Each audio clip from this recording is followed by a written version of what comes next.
I missed troll fire, but I didn't realize what it was gonna be doing. Yeah, but I mean that's just I didn't like have any fire, but all trolls. Like so, if you're fighting a venom troll or a regular troll, that's just like I don't even know where the lore of that comes from, but in D&D, trolls regain them, heal themselves.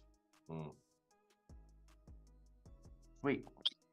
Well, we should Yes. probably sneakily investigate the rest of this boat. I would love some healing Oh, patches oh yeah, you don't feel good. before the next thing jumps out at us. What do you mean? It's all good, man. How do we get Christopher down? Or does he climb up the rope and then come down the stairs? Christopher comes and meets you guys all in the center of the boat.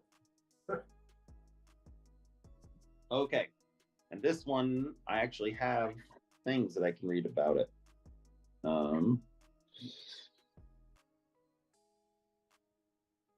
Okay, so this is the main deck of the boat. I don't know how many ships any of you have ever been on. I can't, like, Felix, I don't think at all. Like, I don't think any of you would have ever been on a boat besides your boat. Our boat. Yes.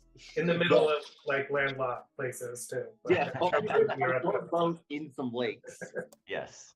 Like this is a very large boat, like meant for sailing the seas.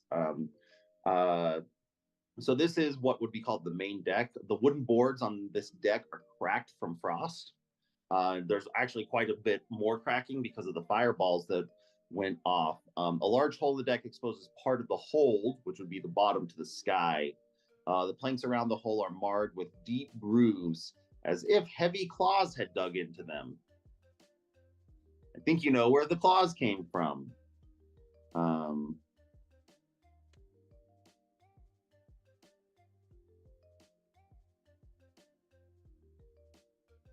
Okay. Yeah, that's kind of what you know. There's claw marks around the hold. You can actually even see them on the map. Is that down on the bottom floor? These little things. Yeah, okay. You would actually notice, like, pretty easily that these are bigger than the creature you just fought. So. Oh, very cool. Love that for us. Love that for that. Yeah. Where do you guys want to go? There's Well, I mean, we're already here. Should we go down further and yeah, you can go down. Should we leave? You do notice, like, around you there is a door to the north. There's a door directly to the south of U3. That would be this thing. I think this map was built before they actually introduced doors. So I'll check out this southern door. Okay. Let me see real quick. I don't want map, I want light. Yeah, that door is covered in a thick layer of ice. Like a sheet, like not just like slightly breakable, that looks like you would need to break apart to even get through. Okay. If I firebolt it, will it make it easier for me? Let's see. Got a big old fireball that might do the thing. Yeah, it's like as you're shooting the fire bolts in it, it's just like it's almost like just peppering little holes in it. Like think of like shooting a piece of a sheet of metal with a shotgun. Like it's just peppering little holes. You make a some sort of just make an intelligence check.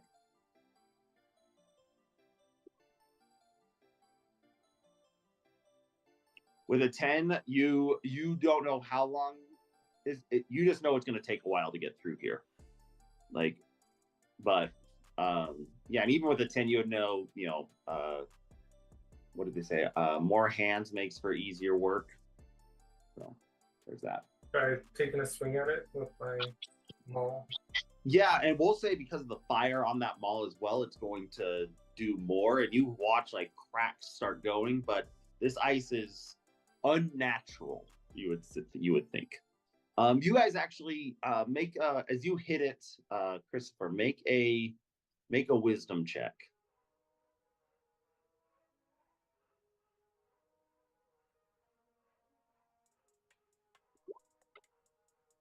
Yeah, this ice reminds you very much of something that happened a long time ago when you were in a crypt in Icewind Dale, where you found this like frozen uh, hoard of treasure that seemed unnatural, and what you later put together was ice breathed on by one of those dragons that you fought in a fighting pit. And this is, in game time, maybe like 8 months ago. In real time, maybe 2 years ago. But that's what it reminds you. And you remember that is like it took a good amount of time to break through it. But you would think like, and I'll just say because you remember that, you would think it'll probably take like, if you're using your hammer and some fire bolts, and if anyone else has other ways to help, you guys could probably get through it. Each person working on it reduces the time by 15 minutes. So an hour. It would take an hour to get through, but for one person, but with all four of you, you get through in 15 minutes if people have a legitimate way to help and equipment to do so. Okay.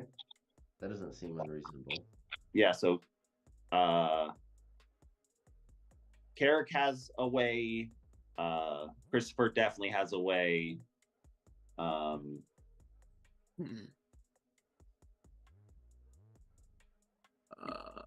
see. What could I do? Aside from, I mean, I have a candle and a flask of oil. Yeah, I'll throw that out the door. I don't want to use this potion at this point. That potion, I think you also got in that same place as the last time you saw that ice. I think that came out of your original bag of holding. Really? Man, it's been there for a long time. Yes, it's been around forever. But yeah, you guys can do that, and with TJ, doing his stuff, I'll say that he is just kind of standing guard, making sure as you guys do the work. So it'll take probably like, we'll say 20-25 minutes to get through this wall with those three things.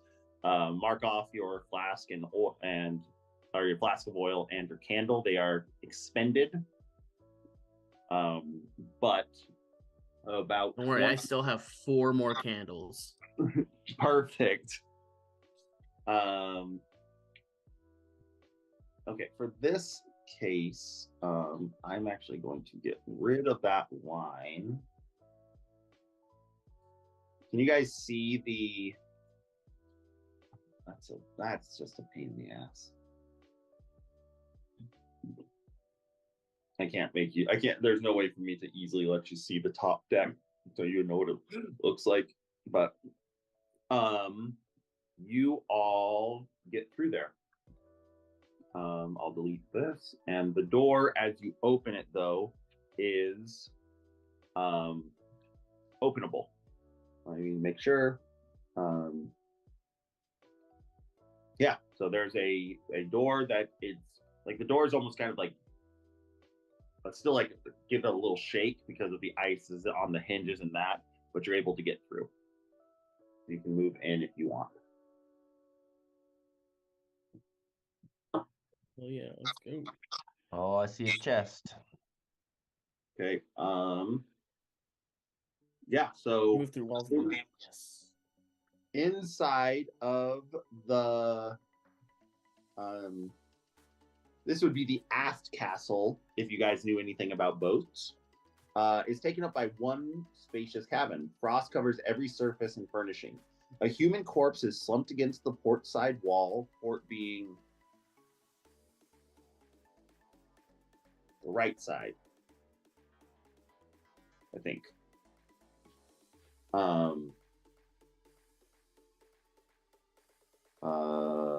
While its left arm draped across the part of a heavy chest. So I lied, it's the left side. That's tucked in an alcove under a staircase. The skeleton wears a jacket and a wide-brimmed hat that hides most of its skull. Under its right arm is a captain's journal. The floor is strewn with empty wine bottles.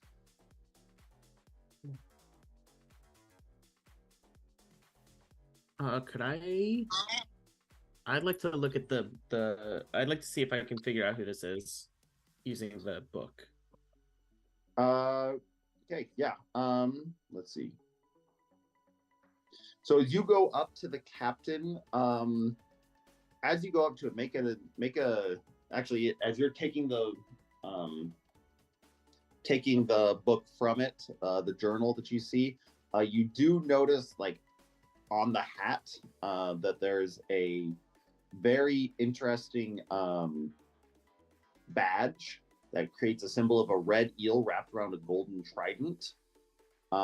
This would not mean anything from you to you specifically, but inside you can you find the journal, and the journal chronicles the exploits of this boat called the Dark Duchess, but says little about himself. It's more like, this is what we did, nothing about me myself. I would let the only person here that would make sense would be Thel to make an intelligence check about this. Or actually, all the other three of you guys can make a. Are you just reading this to yourself, or do you think you're telling people about? I think I'm reading it out loud. Like, yeah, some of the things I find interesting. Yeah, so you read, and like specifically, it's Dark Duchess would spur something in both Christopher and Carrick's minds. And go ahead and make a history check on this.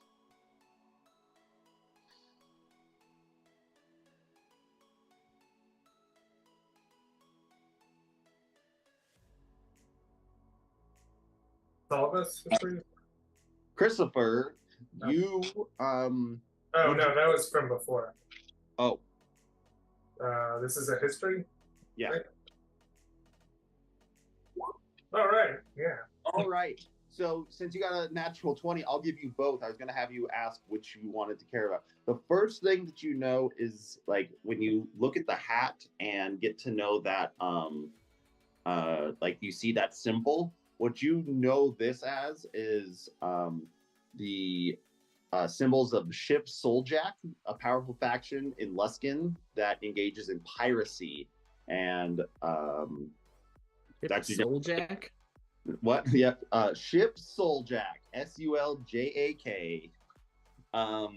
This means absolutely nothing to you, Felix. This is like one of the few situations where you would not have any. You have less of a clue than these guys would about something. But then also when he's reading out the passages and you like hear the Dark Duchess, you know a story or two about the Dark Duchess, and it's Captain Blue Moon. Blue Moon. Nice. You definitely recall that Captain Blue Moon was a cruel, cunning individual who ruled his ship through fear instead of respect. He had many enemies and few friends. Do you want to make up one story about Captain Blue Moon? That is what it says in the book. This is a great opportunity to allow the player of that character to make up a credible story of Captain Blue Moon. Give me a story about Captain Blue Moon, Christopher. Yeah, so he just drank too much, orange wheat beer, and it just got straight to his head. And, just drunk off that blue moon. Drunk off that blue moon. That's how he got his name. Okay. And nobody respected him for his beer choices. He was, and a bunch of pirates all drinking in Rome. So. Yeah. So the final entry in the captain's journal reads, "That damned white dragon is back, circling above me like a vulture. I reckon she could carry this ship back to Luskin, were she of a mind to die from starvation, bitter cold, or a dragon. Choices. And looking around this area, you think he probably decided to die of starvation. He drank all the wine, ate all the food, and then died in the cold here. As you were looking at his body, Felix, go ahead and make an investigation check.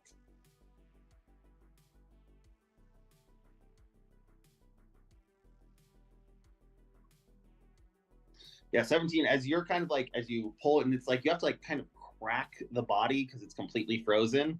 As you crack and getting the journal out of the pocket, a key falls down onto the ground. Great. I'm gonna grab the key. Okay. Can I also take what it was? You said it was like a pin or something. A what? Sorry. A pin or like an Oh, emblem yeah, or something. there's a pin. Does it say a pin? Yeah, it's that symbol of a red eel around a golden trident. Is on his hat. So, yeah, you can take that. So that would be a symbol of ship Souljack.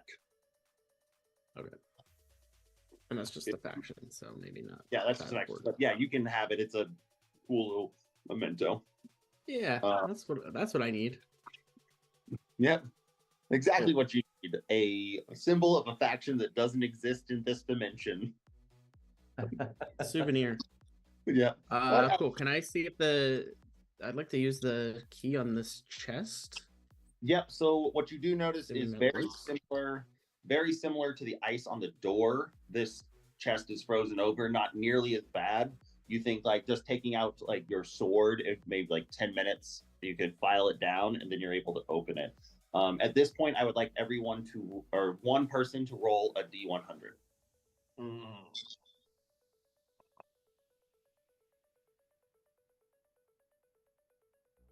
Who's doing it? We'll have Felix do it because he's the one taking the time right now. Or nah, we'll just go with. It doesn't matter. Either one of those are fine. You're all good. Yeah, 93. First 93. one. Take the 93. Yeah. So you guys are good. Nothing. Everything seems copacetic. But yeah, you're able to get the key inside of the chest. Inside the chest is a wooden partition that divides two interior halves. One side is completely empty except for a dozen wine-stained corks. This is where the captain kept his bottle of wine. The other side has a pouch, or like actually just loose coinage. They're freezing cold, but 150 gold pieces, 520 silver pieces, a small gold bracelet that if you looked at, it was probably about 25 gold pieces, and a big thick gold bangle that's worth about 250 gold pieces. The last thing, like as you're like kind of scooping up this gold, you do find like an intricately carved silver bird that looks like a raven.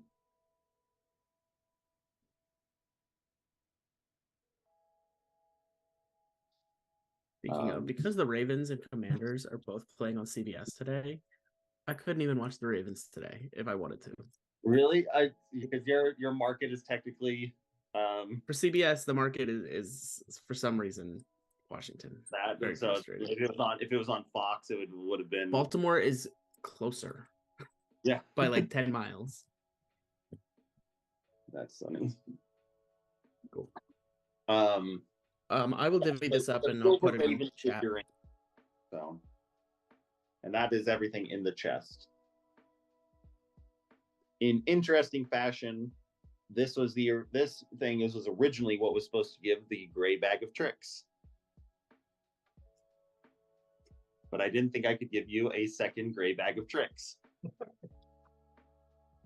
And I wasn't going to give you a rust bag of tricks, because then you could just summon a million animals. But yeah, if you're looking at this and if you're showing it about, you can make an Arcana check, Carrick, if Felix is showing people what he's found. Oh. You have no clue what this thing is. You're cold. You don't even know if it's magical. It just looks like an intricately carved silver raven. I'm probably barely even looking at it. I'm just like, yep, don't care. I'm cold. Yeah. Yeah, that's looking around the rest of this cabin, there's not much else to see. So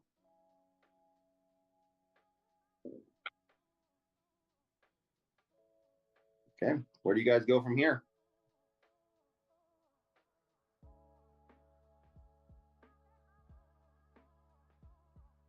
Other doors? Yeah, there's doors on the north end of this. These ones are not frozen shut.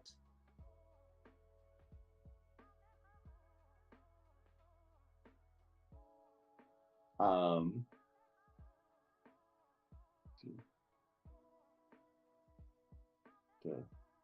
zoom in so I can click something. You're able to go through there.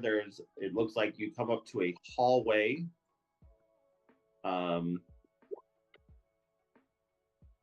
With a door at the very end, which looks to just have, it's just storage. The foremost cabin holds 2 rime-covered barrels, rime meaning ice. Lying next to each other is a rat that obviously perished from cold. Mooring ropes and fishing nets hang from hooks along the back wall. Yeah. But yeah, essentially there's a couple barrels. They're still sealed. You don't know what would maybe be in them. They definitely seem full. But that's that. Are you opening one? Yeah. Do you have a crowbar by any chance? Do you have an adventurer's pack? Or I guess I should ask, how do you open pack? Yeah, you can open these easily enough. You have a big old hammer, even if you just wanted to smash it. Inside of the first barrel, you find a hooded lantern, 3 flasks of oil, and 5 bars of soap.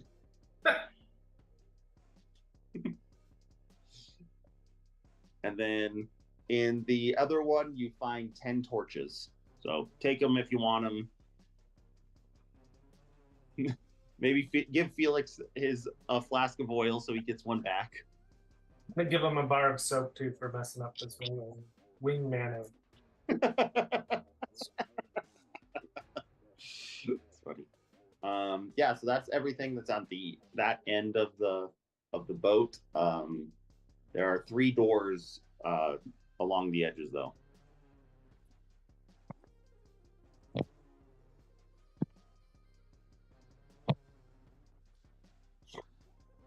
Anyone you want to go through?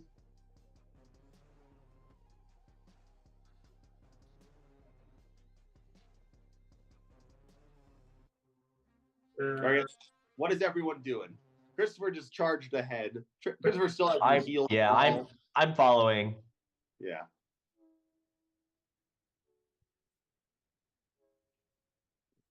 But yeah, which door do you want to open?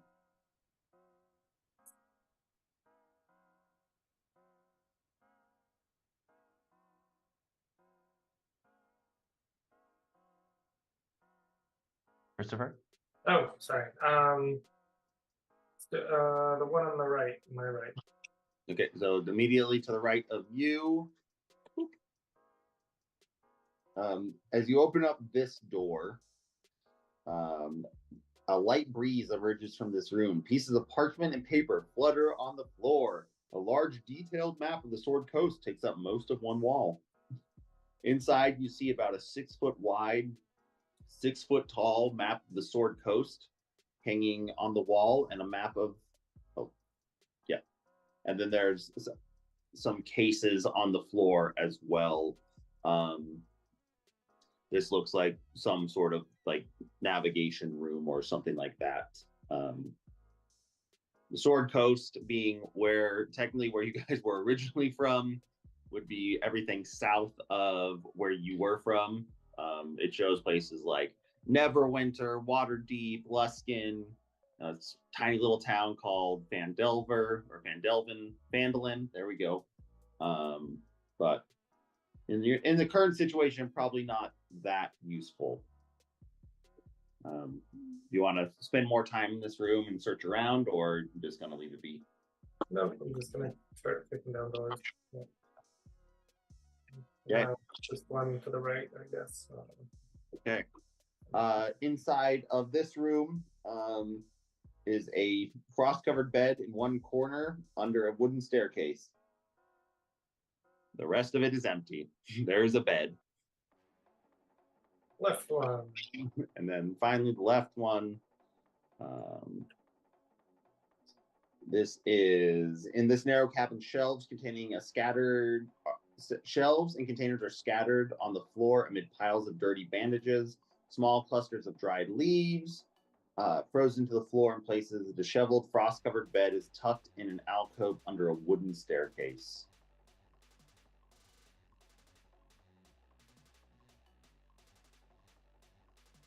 As you kind of turn over this place, you can find under the bed are 3 vials of antitoxin, a healer's kit, and a vial of holy water.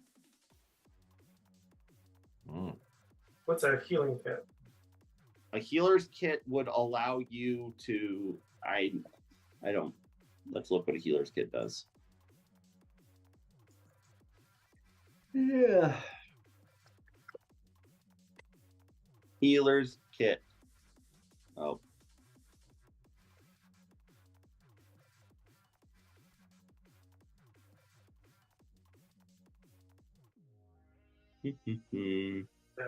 Stabilize without attack. Yeah, so yeah, you can use it a certain number of times. If someone is knocked out, you don't have to make a medicine check. You just take the kit out and put it on top of them, like in Call of Duty. You're healed. And then stabilizes and brings them to 0 hit points, but they aren't making death saves. Making everybody aware of where I put it, because they're probably going to be using it on me. It's more like Battlefield, where you just defibrillated them through their clothes, and they somehow are revived. I meant to say Battlefield, not Call of Duty, but I goofed. The Battlefield 1 one, the World War II one, was funny. You would just jab them with the syringe, and they would come back to life. It's like, yes, this makes sense. Battlefield 2142, you just had a box that you held over them. And then they jump back up. But that's kind of anything else you want to explore on this level, or do you want to go down to the next level? Definitely take the holy water. Like, hey, I'm gonna take the holy water. Okay. Yeah, holy water I think is kind of like a grenade. You'd have to look exactly what it does, but like oil is something that you like apply, or holy. But I think holy water is like a radiant grenade against things. So, anyways, you guys downstairs. Go downstairs. So I'll pull you all downstairs. I'm gonna just disperse. There were 3 antitoxins. I don't know. I'll just keep one and disperse them to other people too. So we all have one. Yeah, 3 antitoxin, a healer's kit, and a vial of holy water. So, whoop. Yeah, 2 other people take the antitoxin.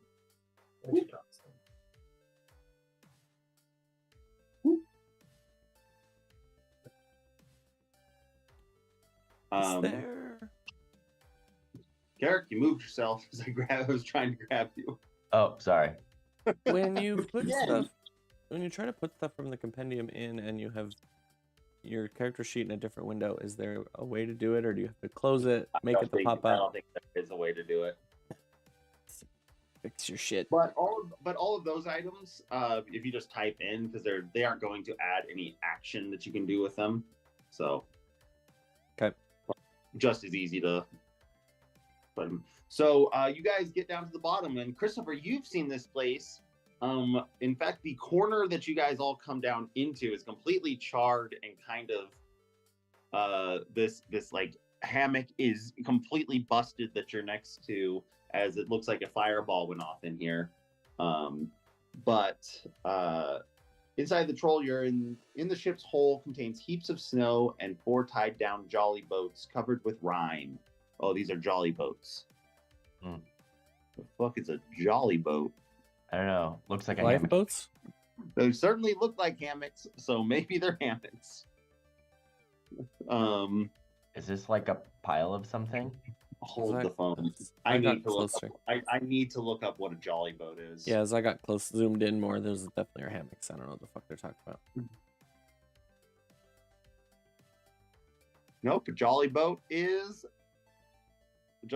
a type of ship's boat in use during the 18th and 19th century, mainly to ferry personnel from ship to ship. So yeah, it's just anyways. In the forward starboard corner rests a large pile of treasure covered with ice. Standing next to the hoard, frozen with its maw open in a roar, is a white feline creature sheathed in ice. That thing is dead, so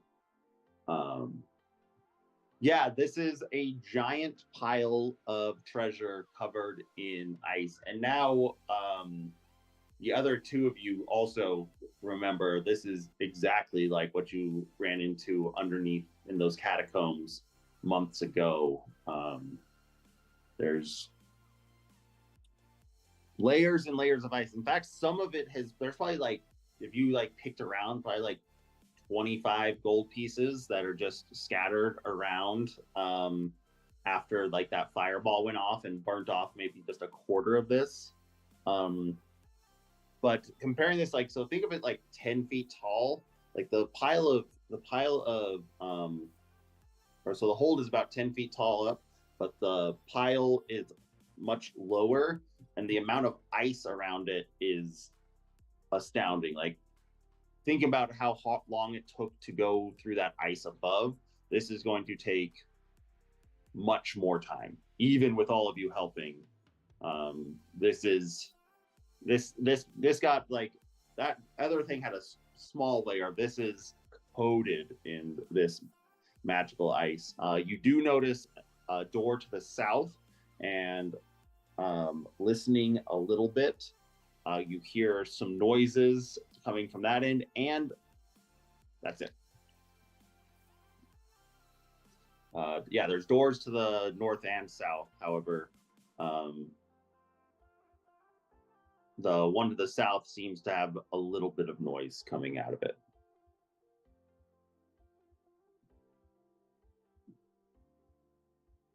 But it is just a door, and it is openable.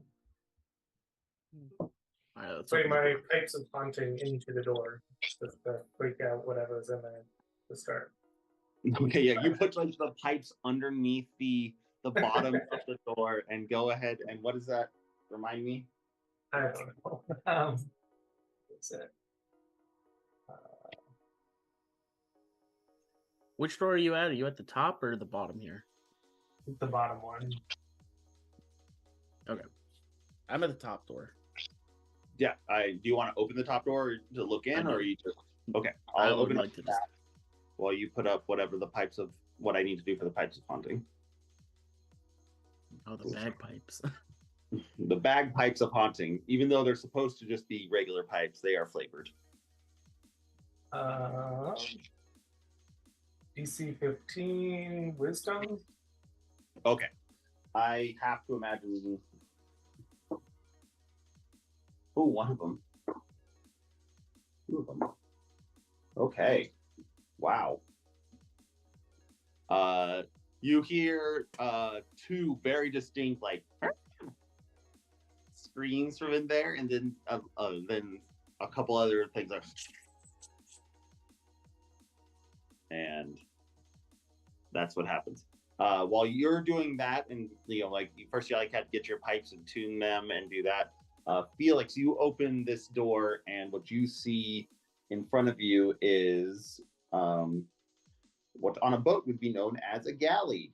The cabin has been thoroughly ransacked. Dishes are strewn across the floor, and a galley table in the middle of the room has pots and ladles hanging over it.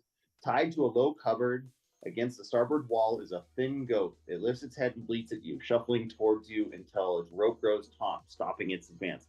Although that goat is 100% dead because this boat fell 100 feet from the sky. I just say it's oh, okay, so it's completely dead. Is it like completely destroyed? Like, can we can I get some meat for You can definitely get meat from this. In fact, it's going like, remember when we were in India and there were shattered bones in every piece of meat we ate? Yeah. Exactly like that. Okay, cool. I'm gonna scavenge that little bit and okay. Are you gonna try and carve I'm it gonna up? put it in a Yeah. I'm gonna put it in a pot for Christopher. Okay, yeah. There's a pot here. Go ahead and just for cutting it up, just make a survival check. See how well you carve up this animal. About as well as they did in India. Yeah. You.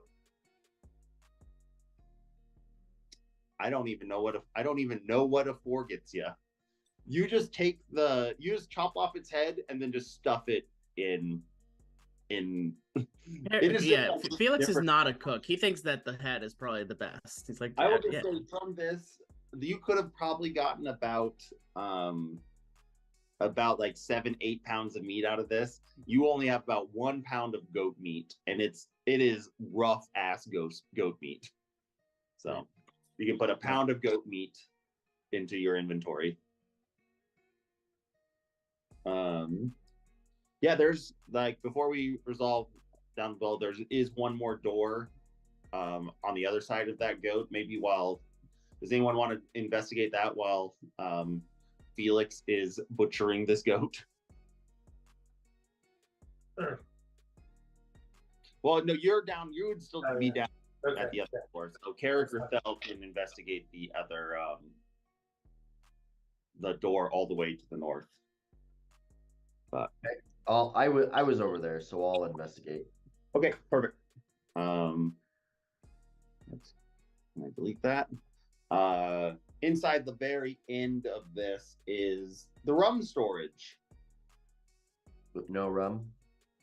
A key is jammed into the lock of this door, left there in haste by a crew member who plundered the ship's rum supply before abandoning ship. The cabin is empty except for a smashed wooden crate lying on frost-covered floor. Same. But why is the rum gone?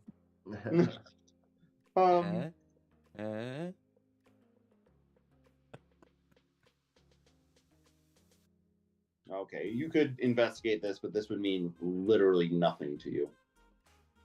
It is more of an Easter egg for a world that you don't exist in anymore. But yeah, other than that, we go back to Christopher playing at the pump, played his pipes through that, heard some screams at this point, and 2 other voices making like a shushing sound. What do you do? I'll just bust open the door. You bust open the door, and inside you see 4. As you bust open the door, what is this? D12. You see 4 little kobolds, terrified. 2 of them are absolutely terrified of you. The other ones are trying to calm the ones down, but then they look back at you and they're immediately terrified as well. You come in. The floor of this cabin is icy. Lying on their sides are 2 empty open barrels. Hides and furs have been pushed into these barrels to create makeshift sleeping quarters. 2 similar but upright barrels appear untouched. And the kobolds all put their hands on my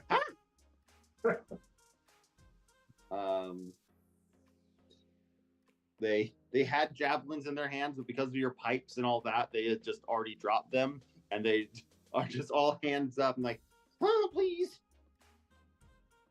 We just served the lady. Were you the one making all that sound outside? You notice that you looking to your left as you kicked open that door, there were big claw marks. These ones much smaller than the giant claw marks you saw. Probably you would intuit probably from the troll that beat the shit out of you. They're just like, we just serve the mistress. We just keep care of her ship. Please let us be. When's she coming back? No clue. We honestly hide when she's here. Until she tells us to do things, we just stay here in our little beds. And these things look pretty emaciated, like they have not been doing good. But yeah, these are, you guys, you definitely recognize these as very similar kobolds to the ones that you killed and befriended all across Icewind Dale. But yeah, they just seem scared, but they're scared and hungry. So,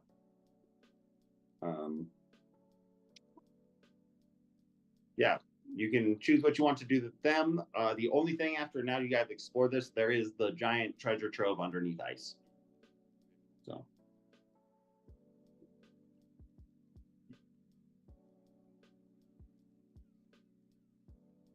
Well, I guess the question is it worth the risk to try to get this out of here? Pretty sure I know what comes if we're here too long. Speaking of, roll, do we think it's been about an hour more of exploring this? I won't say it's been an hour. It's probably been about a half an hour, 40 minutes of you guys picking through this stuff, divvying out stuff. I think Felix at this point sees all of this gold and his eyes are kind of...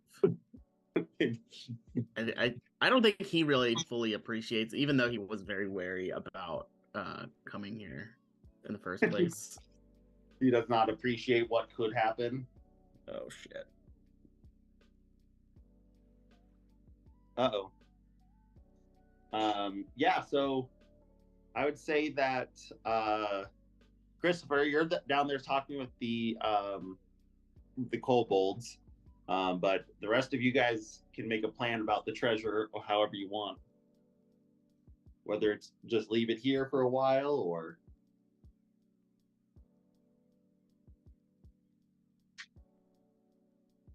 What would y'all like to do?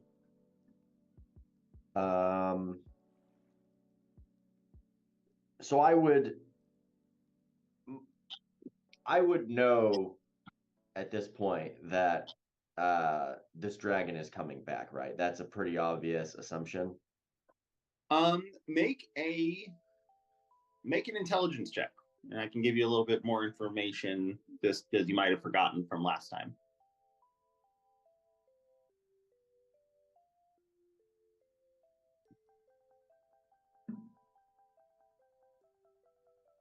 Dog shit.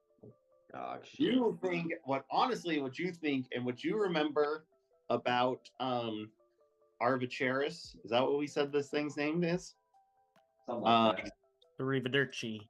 Something we couldn't pronounce. Yes, it's even looking at the pronunciation guide was hard to define. Yeah. What you do remember is that you, like, from those stories, because you rolled really well last time, was that she is very old, and you saw it being attacked by another very large creature last night. So you don't know. Like, you think that you may be safe. Like, maybe like it's hurt or that, because you would have thought it would have already come back. I would say you would probably, with a 6 there, would err on the side of you've got some time, especially since it's been, like 2-3 hours since it left. Okay. You would err on that side. Well, we should definitely get this treasure out of here then. Yeah, especially knowing like your character's just general productivity isn't to survive. Like they aren't like Bungo Chubs, which would just run away. Yeah. Immediately. They are more of a risk taker, and that this entire group is more risk taking. So you would probably err on that side. Yeah. Get a owl outside up top, just Yeah, I mean we can do that, but I can't look through his eyes or anything if I'm going to be helping you get this treasure out. But you would know it could alert you. That's true. Okay. Yeah. So I don't think I had an owl, so I will cast. You'll take 15 minutes and cast your. Yep. Or I think it takes an hour to cast Find Familiar. Oh. Does it? Maybe I'll just do a bag of tricks. I don't think it's. Let me look. Something to just alert. Can Steve telepathically communicate? Whoa, Master, You are right. It takes an hour. That's crazy.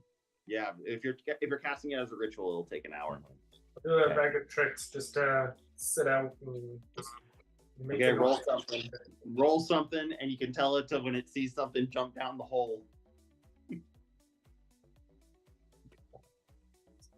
All right.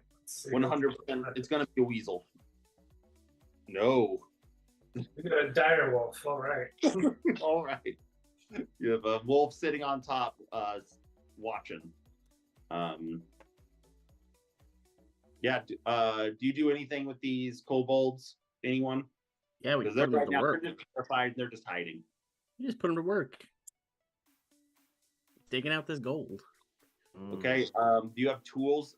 If you want to put them to work, make a someone. Christopher, make an intimidation check with advantage.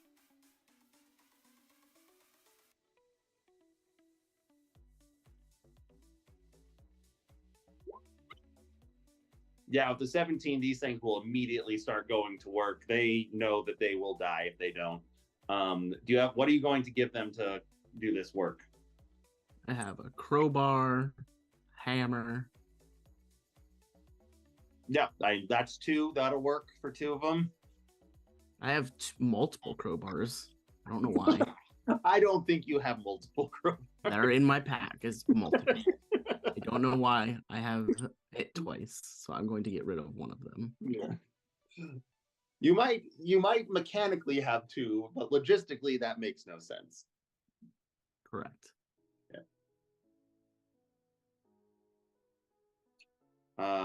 Yeah. This also makes no sense. Like how this is laid out, I don't understand. Yeah, if you guys all want to start digging, I would say because you have this many people helping, I'll allow a roll of someone's choosing with how if you describe how you are doing it, your choosing of how you're going through this with advantage, and if it's over a certain DC, you will go faster. Is there anything non-potion based healing I could get while we're waiting for this? I'm gonna be kind of paranoid with this. We do have a potion of superior healing in the bag if you do. Yep. I don't know. Is there like a healing hand sort of thing? You would like me to touch you? I would love to. How much and how vigorously should I touch you? I could use a good old 66 points. So, just give me above half. Okay, I vigorously touch you for 45 points. Okay. Let me go to the bathroom real quick, and then I would just say think about how you specifically would like to get through this ice. Creativity is rewarded because the way that they have it is really boring written. It just says it takes an hour, no matter what you do.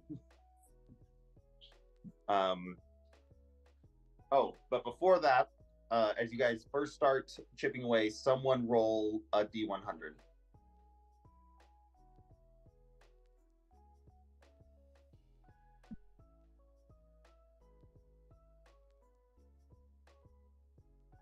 Okay. Thank you.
Okay.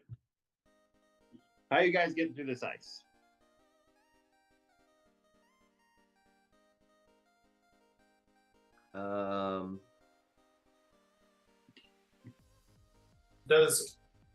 Is ice similar to glass or crystal?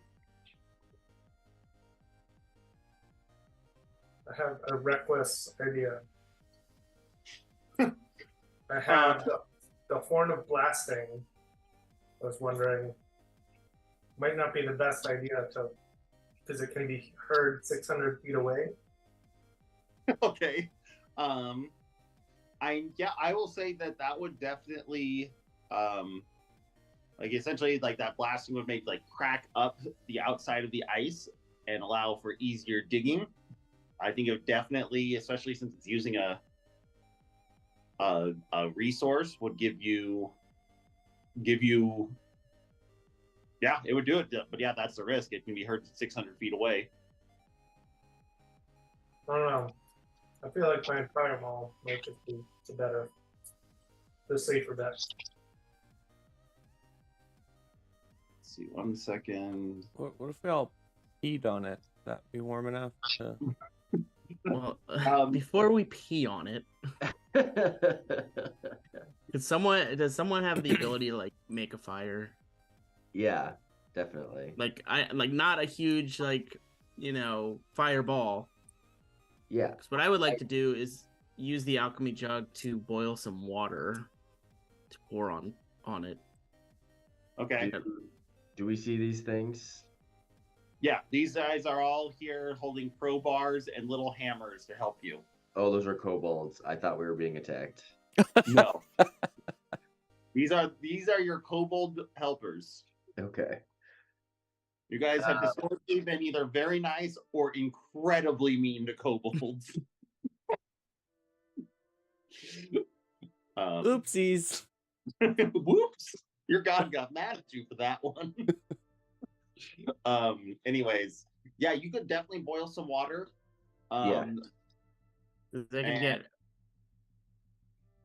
can get what, 8 gallons of fresh water or 12 gallons of salt water. But I don't know if that really will make a huge difference. What is the boiling point of salt versus fresh water? I don't know. I don't. It is slightly hotter. Yeah. I would say that for this to get to the boiling temperature, so there are technically, so just for the game, there's 4 layers of this. You could probably use that on layer 2, but you would probably like want to do something more immediate and not just wait on the water. So you can definitely I want to get that going. Boiling the water. Cool. So yeah, we'll say that can be good for number 2. That does use 2 of you to kind of get that started to going. So what the other 2, do you have any other creative idea to get through this ice? Horn of blasting is a perfectly fine idea. Just there are risks associated with it. I would like to. Sorry, go ahead. I feel like it doesn't have like if there was like a set thing, like set amount, like hit points that it has. Maybe I'd do that. But... No, there's no set amount. This is I will based off of what you do. I will make a DC of what you need to beat to make it go faster, and you based off of how much you beat it by is how much time you reduce from that. No matter at the worst, it'll take an hour to get through each layer. I just want to rage and pyre maul. Rage and use your pyre maul. Okay. Belle, is there anything you want to do that you can think to get through this ice faster?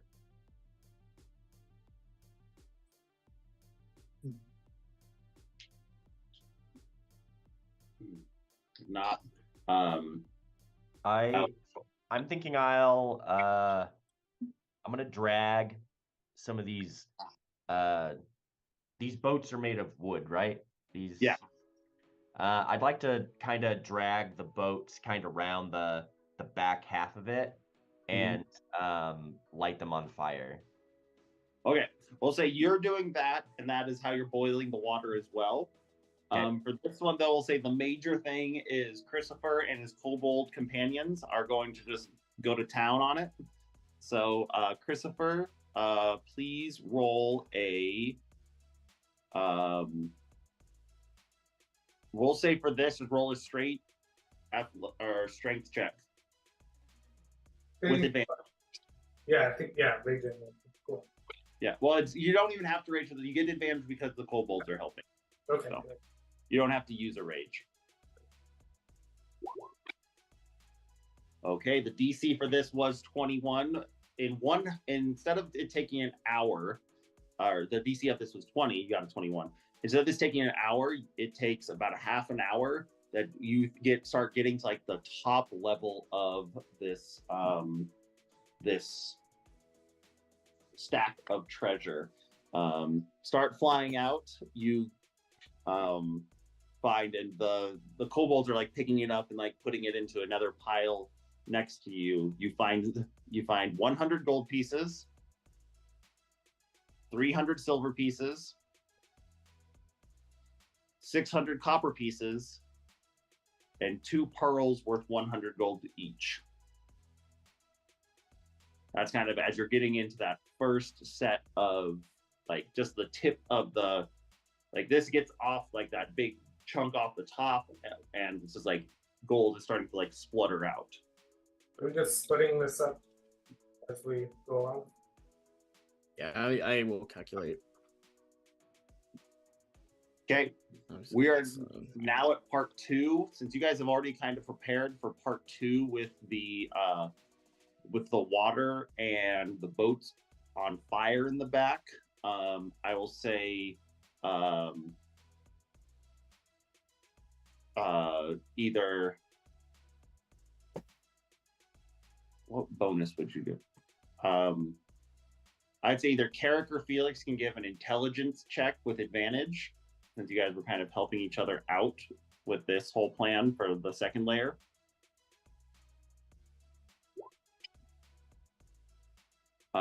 And yeah, I think we have pretty similar intelligence. Okay, I got it then. Okay, cool. Okay, with an 18, it once again takes another half an hour. You didn't beat it by 5. The DC was 15, but so about another half an hour later, you do come to like get into what would be called the second layer. A bunch of art objects and gems lie under the second layer of ice. You find about 9 bolts of indigo fabric lined with gold thread, each worth 25 gold. 25, you said? Yeah, 25 gold. 3 pieces of like large sculpted quartz worth 50 gold each. A single like aquamarine cracked down the center that's worth 250 gold. Hang on, you're going too fast. What was that last one? It was an aquamarine cracked down the middle for 250 gold. Okay. And a scrimshaw figurine of an archer etched with magical script. Scrimshaw being stuff made from the bones of fishes in Icewind Dale. Yeah, it definitely looks magical. You would have to take some time to figure out what it would do. Okay, layer 3. We've used boiling water. We have used just brute force with the kobolds. What would you want to do next?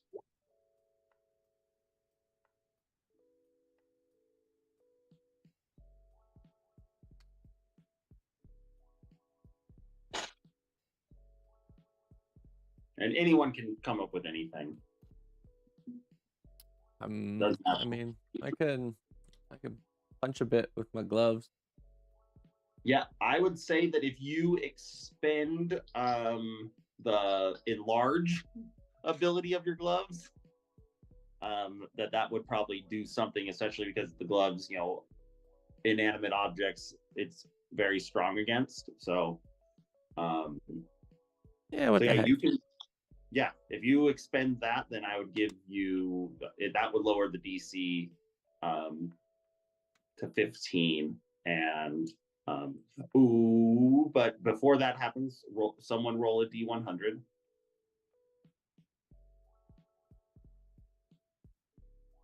You need above a 10. You're good. Next, yeah, so go ahead and make a unarmed attack roll with advantage. Just strength, or yeah, just make a strength roll. Strength roll will be fine.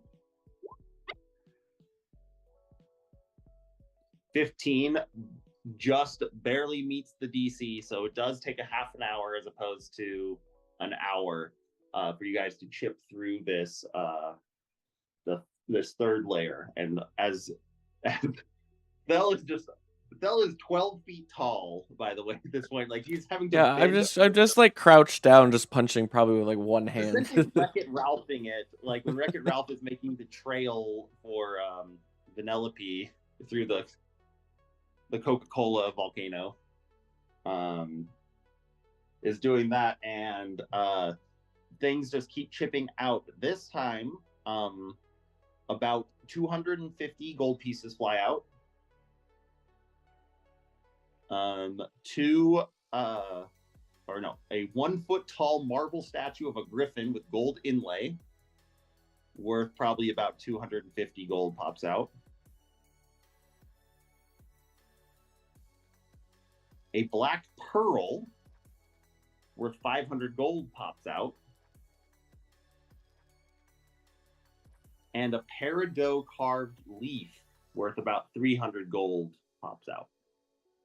There's kind of like this box that as he punched down into it kind of just exploded, and everyone else is like scattering and grabbing the things as it does that. Also, as kind of his last pillow before like the last blow before he shrinks back down to normal size comes out, is about a 1 foot by 1 foot box that looks latched and still intact, that rolls down onto the ground. So I say we stash that. I think we got enough to get out of here. There is one more layer. One more layer? Okay. Do you see anything appealing in it? Translucent. You staring into it, make a perception check, trying to like look through this like ice and that.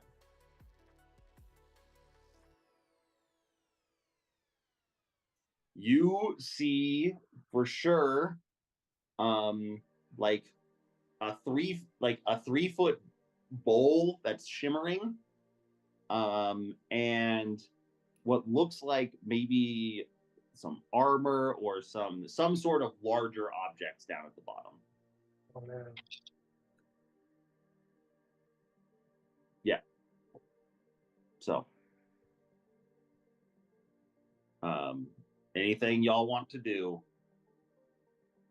Pretty good. Oh no. But I can always add more fire. I always have fire. Yeah, I think. Let's see. Redoing the same thing again isn't gonna help. Yeah, it would technically, but I'm not going to reward doing the same thing over and over again. You've used up the boat that was actually burnable. Mm-hmm. So.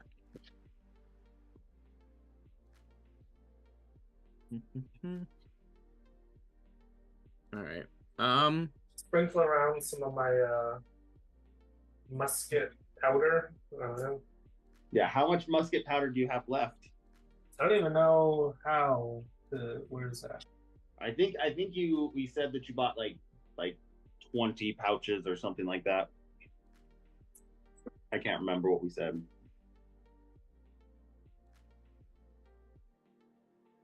I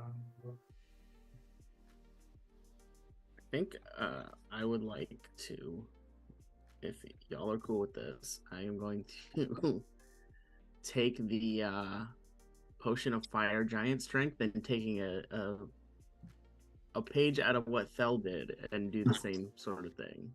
I would say if you're going to use that resource, you could do that. Sounds good. Let's... So, Otherwise, it's just going to sit in the bag of holding. So. Let's use it. Yes, I will say that is a big enough resource, even though it's very similar to what was already done. That is a big enough resource expenditure that that I'll allow it. So yeah, you will make a strength check, but your strength is what, 24? 25, I think. 25, yeah. So do a strength, roll a d20 plus 25, right? So 25 would be plus 6. Oh, is it plus? No, plus 7. Oh, okay. Gotcha. Okay. No, So is D... it plus... Yeah. Yeah, Right, 27 or plus 7, and roll it with advantage because your kobolds are helping you. Or actually, before that, make one more. Make another intimidation check, Christopher, to see if they continue working for you.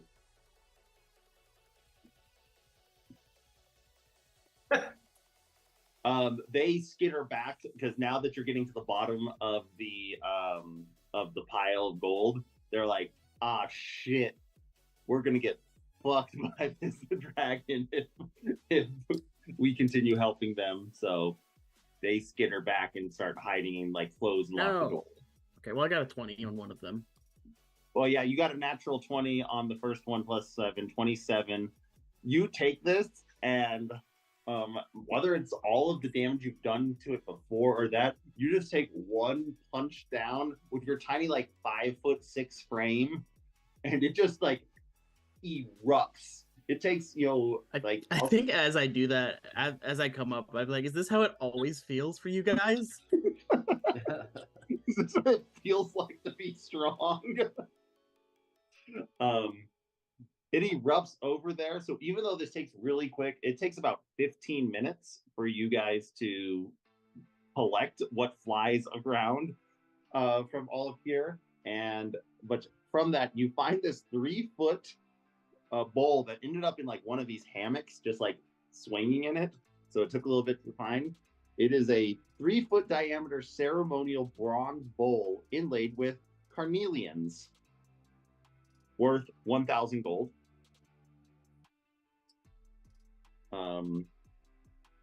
And then 7 garnets, just like one's just like embedded in the wall, worth 7 garnets worth 100 gold each.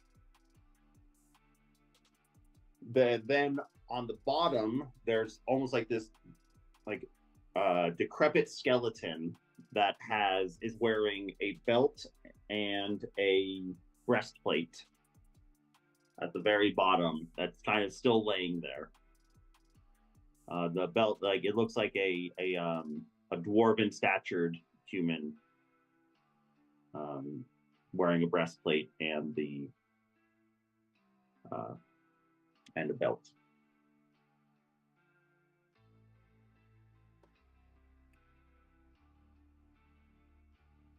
And after that, there's like maybe some coppers or things lying around.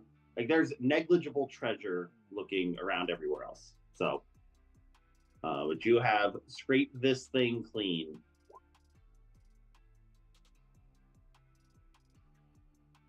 Oh. Is it time to fucking bolt? Might be. Okay. So Well, I already have my thing in my breastplate, but do we believe that the dwarven items appear to be magical in any way? They are like comparing like things that aren't you can assume they're magical because of their pristine condition.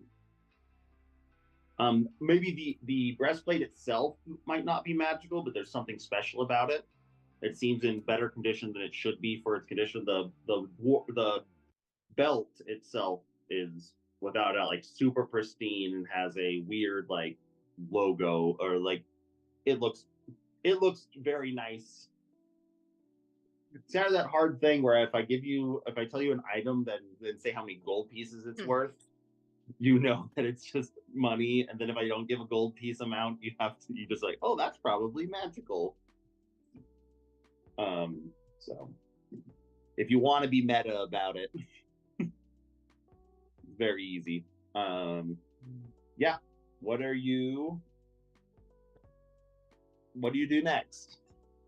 I think we take the box from the last layer, the stuff off the skeleton that looks like it's never been used, stuff that in the bag, and then you know what? Do we want to? Hey, little dudes, do you want to get in the bag? Hop in your bag. They will die. There is no air in the bag. They will only survive for as long as they can hold their breath. I mean, but nice and peaceful. You can ask the little dude that they want to follow you. Yeah, you guys want to chill with us for? I guess Christopher's been intimidating them, like, but I don't know how he's been doing it. It's been like yelling at them, or just been like having an intimidating presence. I think it was just an intimidating presence. I think it was just the combination of him kicking in the door after playing his scary horns. But yeah, you can roll a persuasion check to have them come with you. One logistic question, Jake. We're not actually like packing out these items, selling them, and then getting the gold. We're just taking the gold equivalency. That's essentially that's the assumption that we're pawning or hawking them whenever we go. That's how I've been doing it, just because it's easier. Yeah, I mean, that makes sense. You have a specific reason for wanting. I just wanted to make sure. Yeah, I just want to make sure I understood. I guess yeah. So I guess that's the rule. Unless anybody sees something that they're like, "Ooh, I want to keep that for whatever weird reason." Yeah. Consider breastplates and armor. Saying like 16 is not getting me far. But yeah, like the silver bird will probably keep as is because it doesn't have any much call. Like, and yeah, you can assume, like, if someone casts detect magic at some point, which you have the ability to, you'll know what is magic and what is not. But yeah, the one thing to think about for when I say the objects, things like the pearls could possibly be used for spell components. Yeah. Like if you hear any like of those things that can be used for spell components, you'd want to just call them out that you want them instead of gold. I think that's good for Ryan you to be aware of.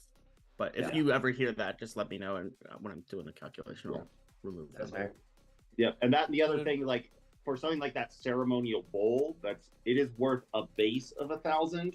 If you wanted to say, hey, I'm going to try and go sell this later, and want to try and like find people, like if you know people that throughout your travels that like are fine purveyors of items, you might be able to sell it for more. But that's just a if you want to type things. I think how you guys do it with just taking the straight how much it's worth that's the simplest. Ryan and I had this exact same conversation on Friday when we were playing.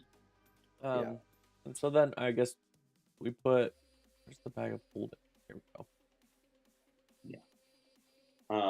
Did we put the breastplate and the belt in there? Yeah. Yep. For now, because we got somebody. Did somebody add it or? I just wasn't seeing it. So did somebody add it? Oh, I didn't. I haven't added it anywhere. It's just in my notes. Okay. I will put it in. I will put it in there unless you want to do it real quick. But no, you're good. I just want to make sure we don't lose stuff. What was about that box? You said a 1 foot by 1 foot box. Yeah, with a 1 foot by 1 foot box. Is there anything else descripting? Okay. When you spend time to do it, I'll talk about the box. Sounds good. I just want to make sure that, like, when I talk about it later, that you're not like, what box? Yeah, 1 foot by 1 foot box from Treasure Hoard. Yeah, got it. Yeah. Let's see. Yeah, if you want to see if these guys want to come with you, roll a persuasion check. I'm gonna turn it into the scary football coach sort of thing, where I just all of a sudden start chest bumping them, like, "Yeah, good job." So, like, that's a good idea. Actually, I love that. Either one of you can make it with advantage, or you can each make your own. We'll say each make your own. We'll have like raw cop and friendly cop.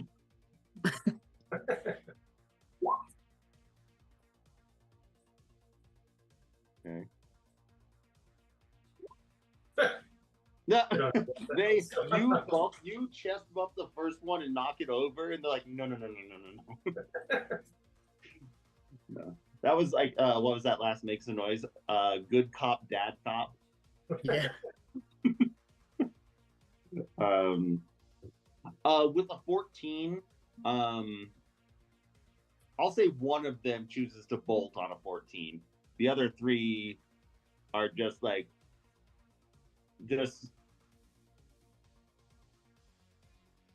yeah. I think the other 3 are just they're indentured to this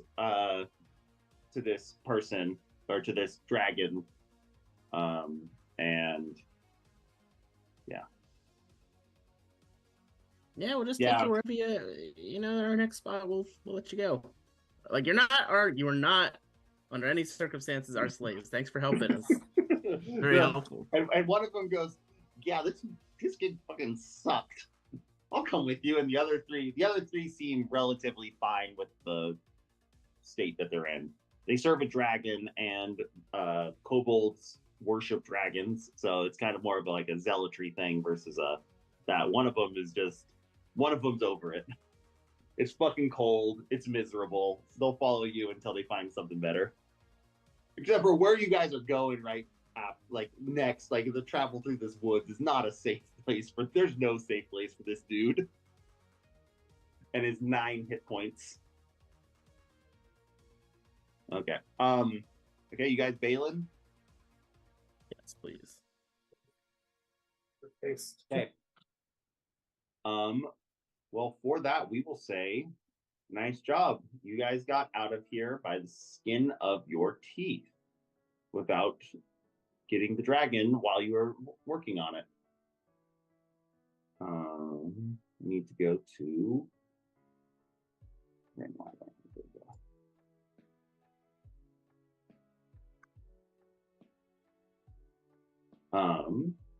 So original destination. So please. I will say this: as you guys all escape, and I guess where's that? Let me get my pen out. Color white. So you guys did come up to here. Oh, that's not the pin that I want. This. Yep, so you guys got up to there, and now you're Chonk has all of your animals all kind of ready, and you guys are kind of running. Christopher, you're probably having to carry the kobold because that, if you guys want to make a speedy escape. What you do notice, though, is you are probably half a mile away. You do see that kind of storm of snow start to come back, and that would pretty much say, and the little kobold on your back says like, "Oh, she's coming back," and then but looking back, whoever wants to can make a perception check if you want to look back or if you're just trucking forward.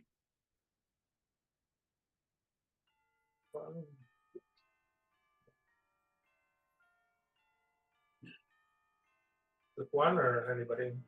Anyone. Yeah, Christopher, you looking back, you see like it's still pretty easy to see this dragon. This dragon probably has like a 40-foot wingspan. Like it's a big fucking thing. But you do see it like kind of like as it's coming, like almost falling out of the air. Like looking in, like it does not look good. Does not look good at all. The only other thing you would notice is last time when you saw it, like even though it was a night, it had a rider on its back. That rider is now gone, and that's what you know. It kind of like crashes just before the boat and then you kind of lose sight of it as it. And yeah, and I would say it. You watch it; it does not land gently. It like beefs it into the ground against the boat. So that's what you would know. There's a very hurt dragon out there. Take it. Nope. Keep running. Can we ask the kobolds if that's their dragon? Like, yep. Not anymore. It looks like that. She was old. She was old. She couldn't see well, but she wasn't fucked up. Yeah, that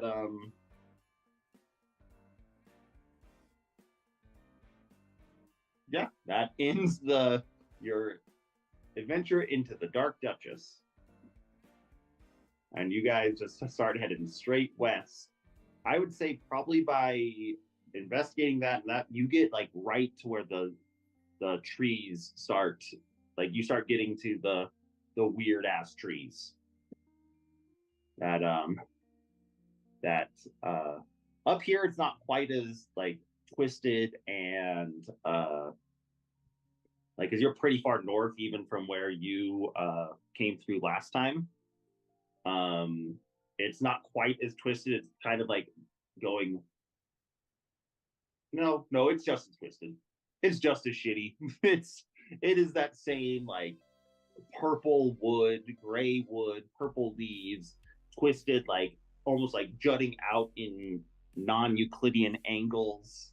But you kind of get to the edge of this wood with everyone, and you're able to take the night to camp. You feel you're 15 miles away from where that dragon would be. And especially after seeing how it crash landed, you think you are definitely good. It's still cold as hell. It's not like even inside the forest, like where you have a little bit of cover, it's still cold. There's maybe just not as much snow as when you were on the plains, but still fairly. There's still a dusting in places. But yeah, you can kind of like take this time to like kind of triangulate where you're at, take a night's rest, and figure out what you're doing the next day. So, I do have to point out the lovely non-Euclidean angle description. I thought that was interesting. Oh yeah. No, I guess these woods are very much like cosmic horror type things, like things that colors. And that was just that was a unique description. I have never heard that before. Yeah. You need to read more H.P. Lovecraft. This dragon sighting, I assume, was towards the end of last time. Is that when we saw this? Yes. Well, yes. I think we just saw the boat. We didn't really see the dragon until we like started heading towards it, right? No, so the boat fell from the sky and you saw a big creature with it. And then that night, as you took camp, like you saw two giant creatures kind of in a swirl. But then the next morning when you woke up, the creatures were gone. Okay, gotcha. I couldn't remember. Yeah, it's... Don't worry, just me thinking if we do encounter a dragon, can I wrangle said dragon? Don't worry about it. No, this dragon's fucked up, dudes. This poor dragon. Everything about this dragon is sad. But that's how Thel dies, trying to tame a dragon. That's how Thel dies. Tame a dragon. Yeah. So yeah, you're on. Anything you guys want to do that night before? I mean, the one thing major is trying to figure out where you are and kind of where you go next, which will require someone to make a survival check. You have your maps up here, so especially since what was his name? Who's your orc bro from Shady Creek Run?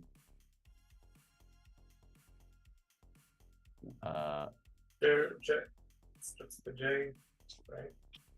Yeah. Well, I'm so bad with names. Who's the what now? Your friend, Jagoda. could go to. I was trying to I was like, what are you talking about? Map of the area that pointed out the camp where you're going. You just need to kind of like you're gonna have to just triangulate yourselves because you were essentially heading straight to it, but then you took this detour that redid that. So I'll need a survival check to figure out the way that you're going to go. Make sure that you go in the correct way.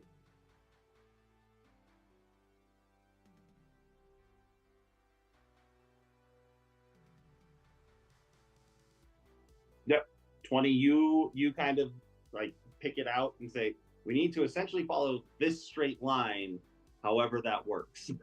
So you are well triangulated. You know where you're going. Your next day of travel will not, kind of get you lost as you're heading towards this camp. Anything else you guys want to do before you bed down for the night? Chonk is just going like, you crazy motherfuckers. What about that was worth it? We got a lot of gold. Yeah, I toss him 10 gold pieces at him. Okay, Chonk takes it and says, "Oh, I haven't had a use for this for a while. Thank you." Can I, for part of the night, investigate that Scrimshaw figurine?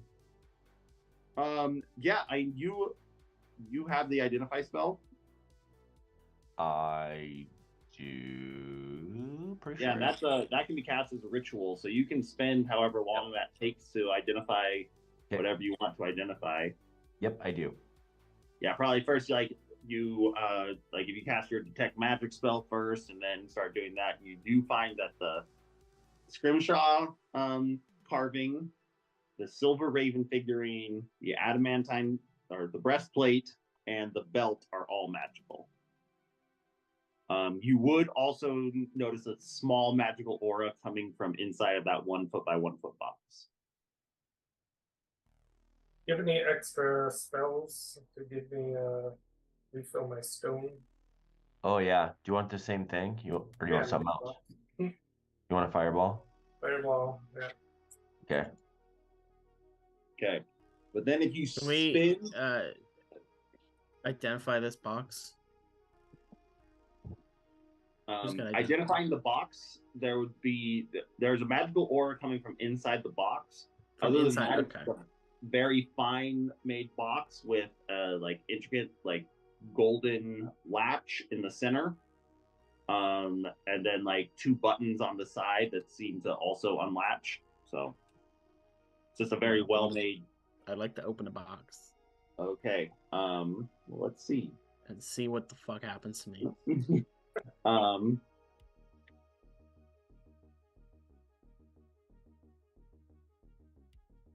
Yeah, so the latch, it has a keyhole in it, but as you press the first latch, it pops open. So it's not locked. But as you put your fingers into the side, I would like you to make 2 DC 17 dex saves. Ooh. 2 DC dex saves. I'm just gonna roll with a disadvantage and just take both of those rolls. So okay. 27 and an 8. So on the left hand side, you are able to rip your finger out as you feel as you push in, something shoot out of the center of these buttons that you're pressing. On your right hand side, though, into the end of your pinky, you feel just a sharp little pinprick. You take 1 piercing damage and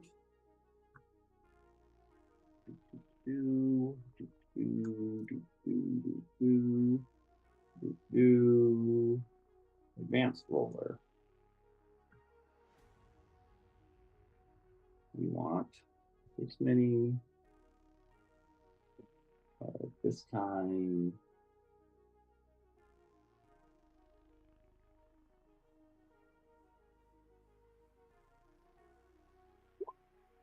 $38 points of poison damage. Ooh. And as that poison hits you, I need you to make a DC 17 Constitution save.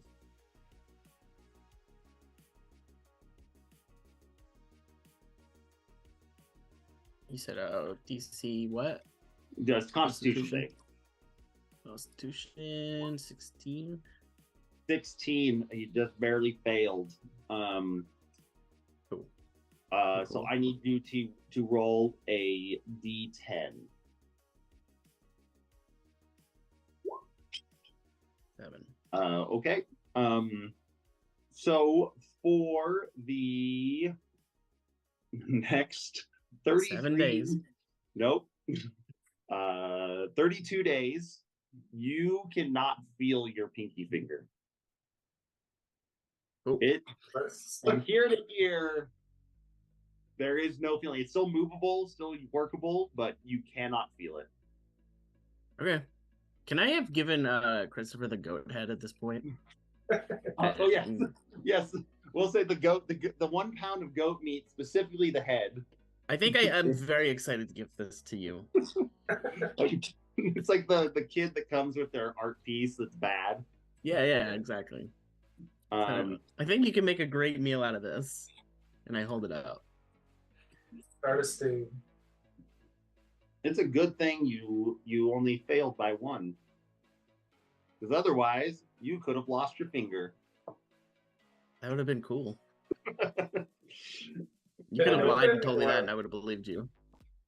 But it does open up, and inside you see a small, like almost completely white rock with black swirls, like going around to a point in the center. This is where you would see This is where you would have seen the magical aura. This rock is magical, even though it looks like a shit-ass river stone. I take out the rock and I toss it to Carrick. Okay. I will. Can I identify? And as I do that, I'm like, I'm okay because I don't look very good. I'm poisoned. you just puke and say, "I'm fine." I just take him at his word. I'm interested in the rock. Okay. So assuming you spend the evening identifying things, the least magical thing that you find is that breastplate. It is adamantine breastplate. So it's like a regular breastplate, except for made out of a very sturdy material called adamantine. You can look at adamantine armor. Essentially, it makes you, any critical hit does not hit as a critical hit. Just as regular damage. Is that heavy armor? Breastplate is medium. Medium. Yeah, I was just looking it up. Breastplate is medium. Yeah, so Christopher, you could use it. You wouldn't get your unarmored stuff anymore. I think it might keep things the same. I don't know what it is. So I'm going towards myself. The Silver Raven would probably be your next least magical thing. That is a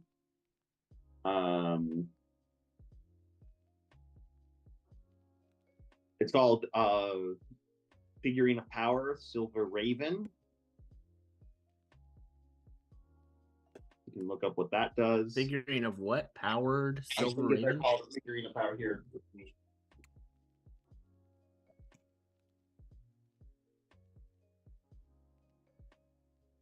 Yeah, Figurine of Wondrous Power.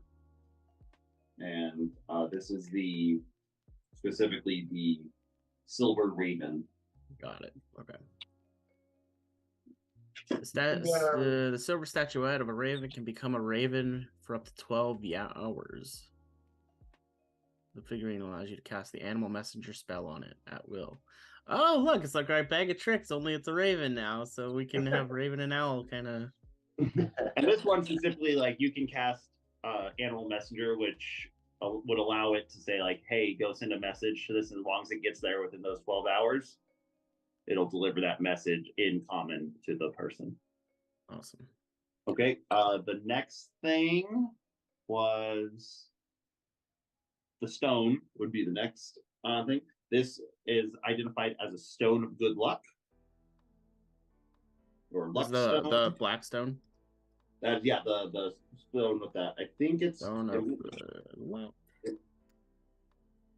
I'm just envisioning us sending a message with our Raven ahead of us to an enemy we're about to fight and saying, "Yo, bro, we're gonna kill you." I would say though, you have to make sure that if it's more than 12 hours ahead of you, or if it is 12 hours ahead of you, and you say, "Hey, go deliver this message and come back," at 12 hours, it just turns back into a silver rock and falls from the sky. So really, you can only deliver a message about 6 hours away. Unless the person it delivers to is 12 hours away and you trust them, and you will get it back whenever you get there. Was it Pablo Stone of Good Luck? He said Stone of Good Luck.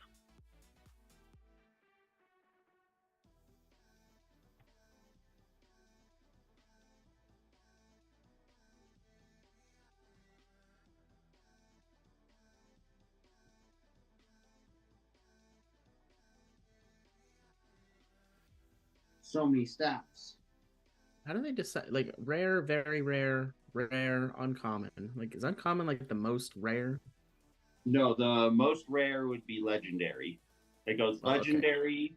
Legendary, very rare, rare, uncommon, common. Oh, okay. I always think it's funny that they have that as like a tag, as like, who cares? Who cares? It's just unnecessary fluff. Like I guess it's good for like the people running the game. It's for the person running the game to make sure I don't give you the luck blade, which is or the wish blade. Yeah, Stone of Good Luck gives you a +1 to all ability checks and saving throws. Looks like it requires attunement though. Yes. This all requires attunement. And saving throws? Yeah. Cool. Yeah, Stone of Good Luck. And the last thing you identify, the most magical thing, is the belt. Which this belt has like a big, like blocky dwarven face on it. And it is called the Belt of Dwarvenkind.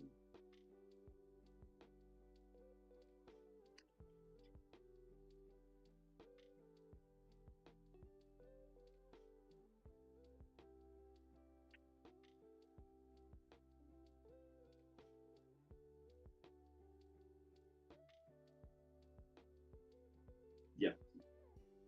Belt of Constitution score increases by 2 to a maximum of 20. You have advantage on charisma checks made to interact with dwarves. While using the belt, you have a 50% chance each day at dawn of growing a full beard. If you aren't a dwarf, you gain the following attributes. You have advantage on saving throws against poison, resistance against poison damage. You have dark vision, and you can speak, read, and write Dwarvish. Cool. I'm gonna go and put damn, y'all are way ahead of me. Let's put these all back in what you call. Yep. And that is everything. More things that require attunement that you have to decide if you want to attune to or not. Yeah, so one thing note, so if you do like just speaking beneficial wise, increasing your constitution by 2 will raise your HP equivalent to your level, so you'll get 9 HP added. So that is what that, besides just your saving throws or those things going up, you will get +9 hit points. So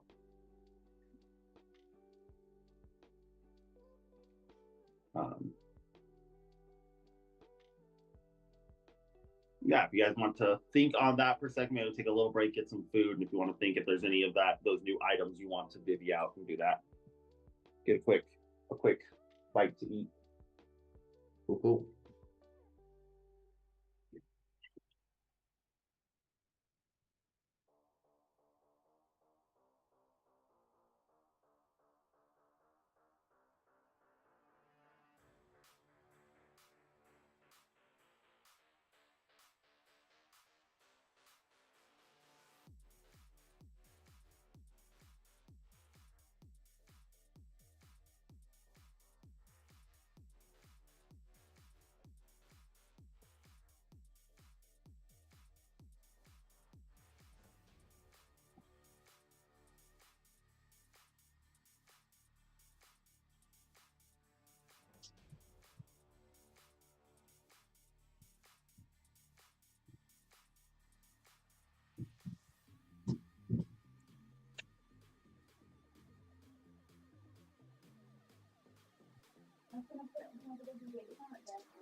I was actually staring King and Jake if they wanted one. I didn't know if their guest room, if they wanted to be like a.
At lunch.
Oh, yeah.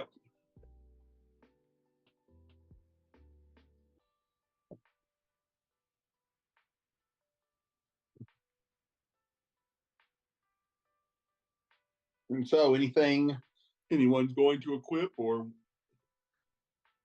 not? Would the breastplate be beneficial? Anybody? I think it puts me. It would put me at the same as I am now. So. Yeah, but you would be immune to critical hits. Right. Because what armor class is a breastplate? I think it's below mine. So I don't. Yeah. It's 14 plus your dex modifier up to 2. So 16 for you, Christopher, right? Mhm. Yeah. So. Yeah, I think the only other person that could equip it is Felix, and Felix is probably better with what he has. Yeah, I'm good. Okay. Would leave the belt, the stone, and then if you wanted to have the Raven figurine out, but you guys are all tuned out, and then it's hard to let go of the things you've been using forever. Looking at that earlier, trying to decide if something new came along, what I'd be willing to part with. Your boots, or actually, are you still wearing your little elven slippies? Okay, I mean, I don't even know what people are using. at least I have the option to take off my gloves now. That was not an option for a long time. It was not. Yes, you can take them off now, but now they're much better than they were. So,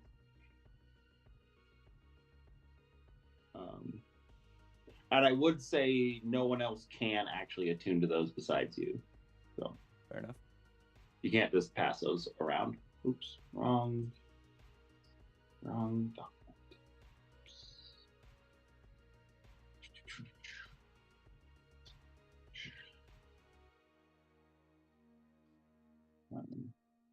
Well, if nothing else, we wake up the next, or we go to sleep that night. Chonk will take the first watch. Just, Who's taking the belt? I don't think anyone's taken the belt. Does anybody want the belt? Do you want the belt? I want the belt. I already got the breastplate though. So.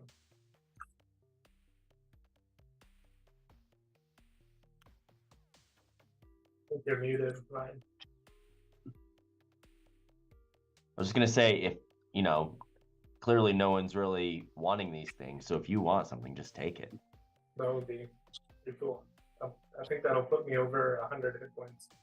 Yep. So and raise my that will actually raise my armor class. No, it won't. It won't anymore because you are not unarmored. Huh. So now with taking that, now you have to. Do you want one more to your armor class, or do you want no critical hit? No criticals. You can think about it. Don't need to decide right now. But let's see. Okay. But as you guys go to sleep that night, Chonk takes the first watch. Gets an 18.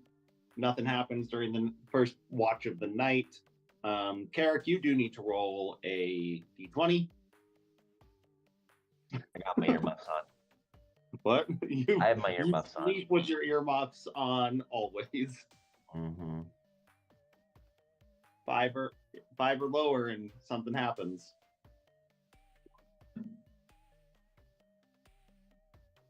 "12, you are all good. That fortitude continues to stay. You feel a little like gassy in the middle of the night. You let out a wicked fart, but you stay on this plane of existence. Cool. Let's see. There are other things that need to happen. If one other person wants to roll a perception check during the night, who wants to take the one other watch? All right, I'll do perception. Okay. You sit up and take the watch. Yeah. 20. Oh Lord, there's a lot of things that happen. I've been waiting for you to get a 20 plus on something for a long time. Who, me? Yeah. Me specifically? You specifically on normally when I ask you to roll this and you roll like 4. Yep. Okay, so a few things happen during your night, during your watch. The first thing is as you're sitting there, you hear the well, first, nothing is going on around you. There's no dragons in the sky. There's no storm, which that's kind of like the first thing you're watching out for, is you know that when that dragon starts coming around, or it starts creating some actual like stormy weather around you, because dragons can alter the environments they're in. But you are just sitting there. What do you do during your watch? I think I ham it up with the kobolds and play cards. Okay, I'm yeah, trying to so- teach them cards, and I give them each 20 gold to play with, like Okay. as their how many are there? There's 3, so 60 gold. No, total. no, only one of them came with you. So Oh, okay. Then I'm trying to teach him how to play cards. okay, I think I yeah, have so you're cards. playing a good. I have a You're playing playing card. 31. Some game, some fun, just like 2-person game. Yeah, you're just playing back and forth with them. Can I get his name? What is it called? Sorry. Yep. I'll look one up. His name's Randy. Randy. Spelled R-A apostrophe I. Nope, there's no way to spell Randy, but R-A-N-D-Y. R-A apostrophe N-D-I. N-D-Y. Randy. Yeah, and I don't know what. I wonder what an actual kobold name. It'd probably be something like Sure Serac. Knockdew. Not Heroot. Vugs. Cern. Oh no! This is Did you say Bugs? Vugs. This guy's name is V-U-G-S. Bugs. Okay. Bugs This is is too from good. fantasynamegenerators.com. Yep, I know that website, Hell but yeah. I never have it open, so I come up with human names for everyone, like Chonk. Chonk is a good name. So Bugs, sits there and he plays with you. Yeah, if you're doing that, make an intelligence check just to see how these games go. I'm gonna make one for him, or just roll a straight d20. We'll just do this as like a fortune roll. Okay, sure. 17. You teach him how. He knows the basics of the game, but like doesn't have like the strategy down. So you're essentially like winning all of your money back immediately and having to give it back to him. And but Just a constant cycle. It's a fun enough Just trying time. to pass the time. Bug seems to be enjoying it. Seems to be happy to be out of like honestly like back in some better weather. He talks to you about like things sucked where we were. It was always nighttime. Like, and then all of a sudden we fell from the sky and hit the ground and got knocked out for a day or so. And then I'm just nodding along. Just nodding. Oh, yeah, because you are the one. You don't know any about this. All the other people would actually probably get something out of this conversation, but you're just nodding along and playing your cards. And then as you're playing your cards and watching around, and as it's become like almost rote of you're going to know how to beat him, like you just hear that little shook, ting ting ting ting sound that it accompanies your pneumatic tube receiving a message. Oh, hell yeah. I'm gonna leave him to play by himself for a little bit. Yeah, you say you give him the deck of cards and say just deal 2 hands. You need to practice. Yeah, I have watched August play 31 against himself multiple times to learn the game better, and it is a wild thing to watch someone play a card game against himself. So you walk off, and what do you do? Like to open the tube and see what we got. Yep. So inside is like a pretty short letter that says like, "Hey, use the money to like kind of grease the wheels of you guys getting back into the Empire." That was your last request to him of like, "Hey, how can you do this?" He said, "Reach out to Ophelia, and she has like some papers that of like legitimate business owners." I also like the bigger part of that was I used a lot of that money to put in a couple bribes that the 5 guys were officially detained and killed at the Quanah Breach. And after trying to escape, and things got ugly. So with that and the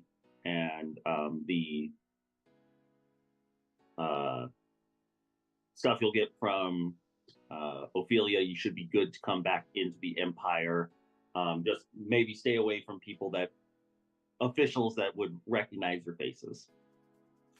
But as far as the Empire is concerned, the Five Guys do not exist anymore. And then at the end, it's like, you may need to think of a new name. So that's something you can think about if you guys want to come up with a new team name that you use inside of the Empire. Five Guys is good everywhere else, just not in the Empire. You're persona non grata and considered dead. Let's see. So you read that. So that's like business thing number 1. And then since you got a natural 20, as you pull that letter out, go back to playing cards. About 25 minutes later, another letter shoots back in.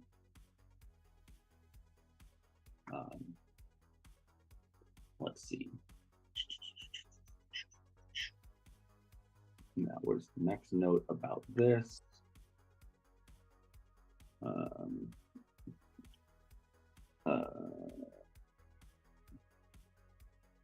Yeah, so this next one says, and now with business under kind of taken care of, I have something a bit more important to talk to you about. And this is this is like not just like business as usual, like this, there's a lot of details about it. And it's speaking of, he's Jonas has had to leave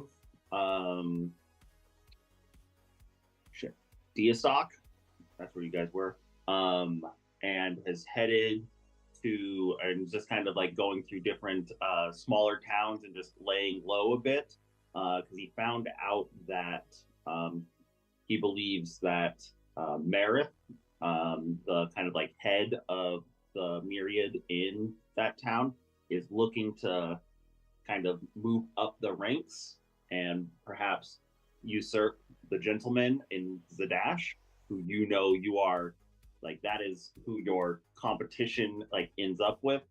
He knows that there's a lot of like, that's kind of all he knows, is that there's plans to do that. Doesn't know when, doesn't know then, but wants to get in contact with you when you get back to Zadash.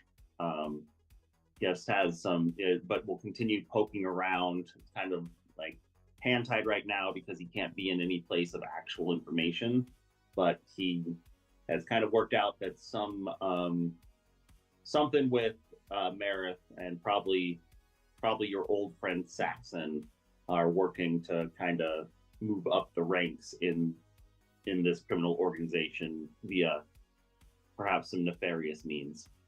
So I'm going to ask this, and you may or may not either know the answer, or you may or may not answer me. Marith is the drow that I invaded the apartment, right? Or am I thinking of someone different? No. That was someone that was pretending to be Yenra. Yenra's your friend. No. Right. Okay, got it. Marith is the guy that extorted you after you killed the people in after you lightning bolted those rich kids in Diastock.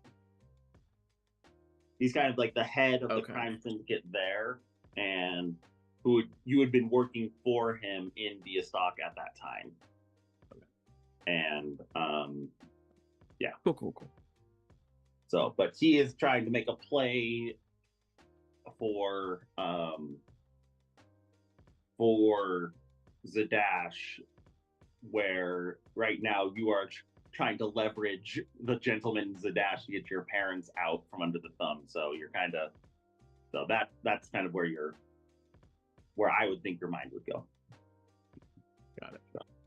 And you just said like I'll keep looking in and check back when I can, but probably don't expect anything from him for a while as he's laying low, and kind of not a wanted entity right now. So, that finishes your not eventful in the traditional way of a monster's attacking, but eventful watch. You guys all wake up in the morning. Christopher, with that roll of 20 on survival, you would think you're probably 2 days out from the excavation camp. And so you start headed that way. Somebody roll a d20 to see if anything interesting happens throughout the day.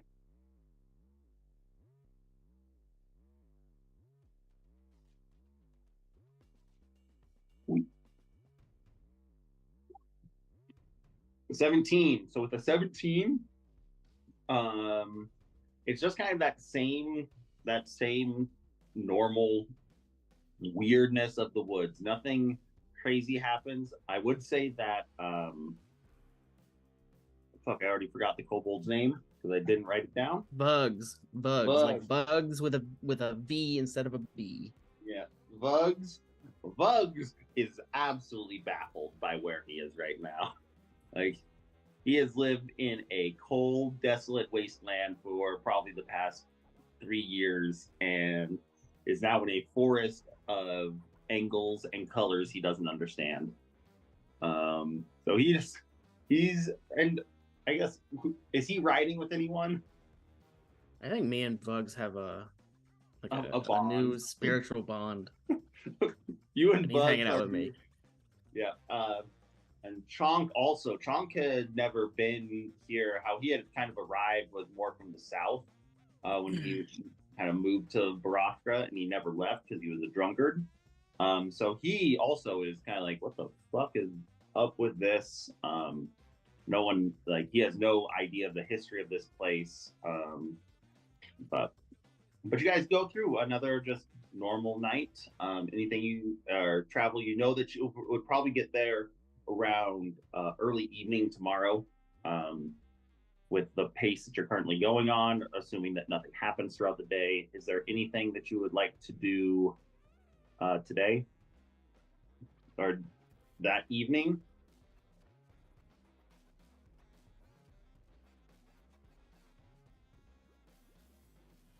Christopher, you cooking anything new? You have 1 pound of goat head. You like stuffed goat head, yeah, maybe. So you scoop out the brains, put some. I don't even know what a stuffed goat head would be. I don't even know why I'm looking this up. Yeah, what is a stuffed goat head come across on Google with? Signature dish of a whole stuffed goat, not a stuffed head. So we're doing like some brains, sauteed. Yeah, so you use the brains and the cheeks and create some like weird head cheese type thing going on, like a bit of a jellied meat. Go ahead and I will say roll a performance check with disadvantage, or a cooking check with disadvantage on this. Yeah, we're doing a strength-based cooking. Because you have to jelly the meat. So jelly it, yeah, like smashing it in there.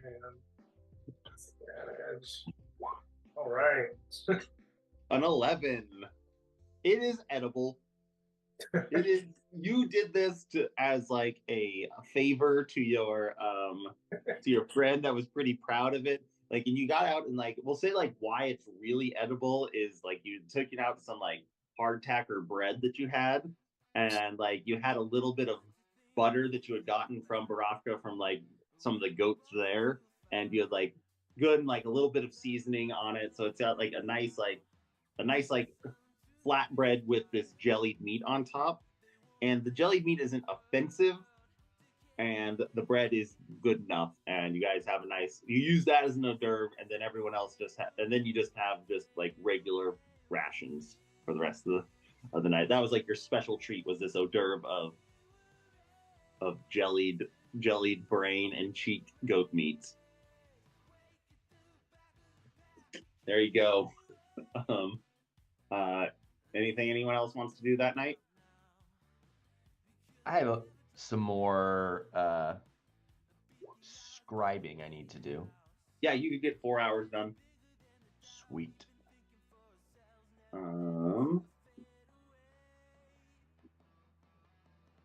Let's see.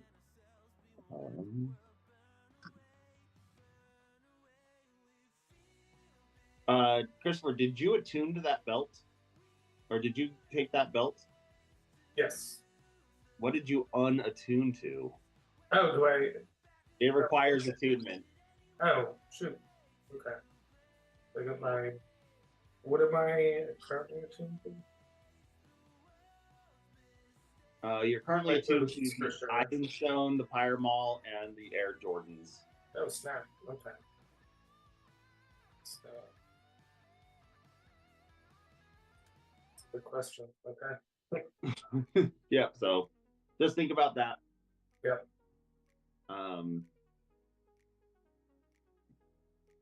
Yeah. You're all kind of tuned out.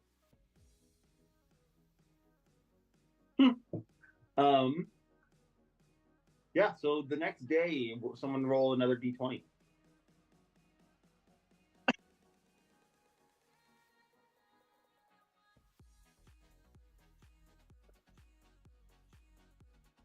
A 2. A 2. Okay, something happens on your way. 1 second. I'm attuning the iron stone, I guess. You're unattuning the Iron Stone, so someone else could take that. It allows you to cast a single spell. So, or a stored spell inside of it. And Felix could probably use it. But someone would still have to attune. What is it? The Iron Stone, it essentially allows you to store a 3rd level spell into it. So, like, how Christopher has been using it is to store a fireball from Carrick into it, and then can cast fireball at any given time, which may be more useful than your Wand of the War Mage or your dagger. Kind of up to you. Yeah. Yeah, But- I can do that. Yeah, I was saying, but you also have the Stone of Good Luck that you could also attune to, which is quite good. I gotta see what I have attuned. Let me see. I need which of these? That one.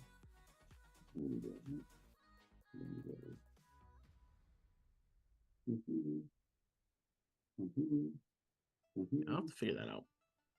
Yeah, and people can just figure it out. Just tell me what you end up doing. So, you want to just put that in your inventory then? You're muted. What was it called again? Some kind of stone? Ivy stone? IOUN. Specifically, the Iron Stone of storing. Reserve, I think. Reserve, sorry.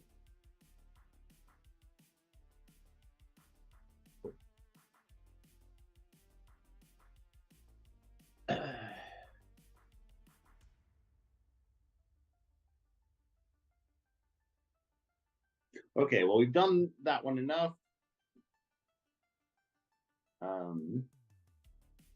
Okay, as you guys are coming through this kind of edge of like halfway through the day, you think you're probably about halfway to your final destination.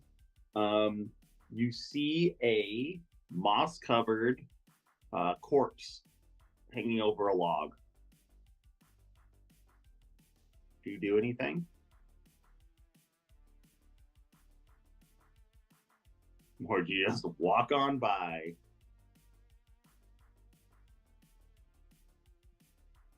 See what? There's a moss. It is a kind of like moss overgrown corpse.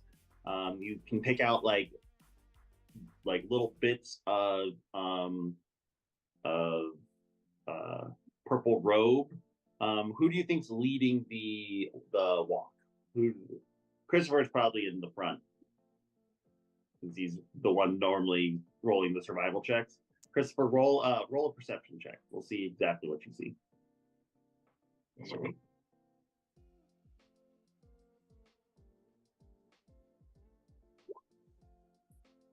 23. Yeah. So yeah, it's just like that, kind of like slumped over. It looks like back up to the sky, kind of covered in some grayish moss, is some sort of corpse. The one thing that you do notice, beyond like just some like purple robes, and the arms are kind of like over its body. The left arm does not have a hand on it. Make an intelligence check based off that, or a wisdom check, either one.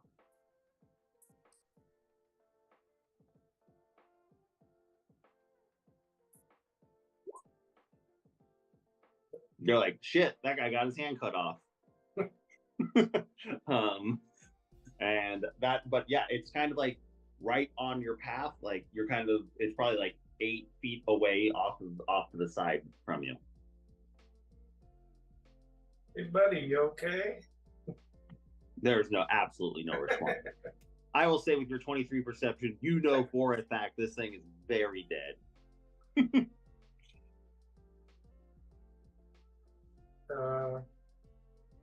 Alright, yeah, I've got my health back. I'll go back to being reckless. I'll poke him with a javelin from afar. Okay, yeah, so you poke it with a javelin. It flips over. You then notice that also it's missing one eye. Left hand and its left eye are both missing.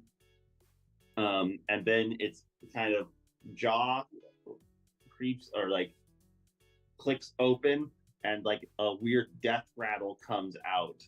And I would like everyone to roll initiative.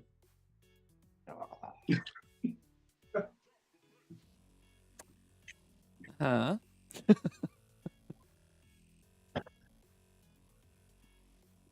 Why do my initiative rolls always suck like the most ass? Always. You need to come and watch my character roll initiative in the game Ryan's running. I rolled a -1 twice. It was bad. It's real bad. I just assume I go last.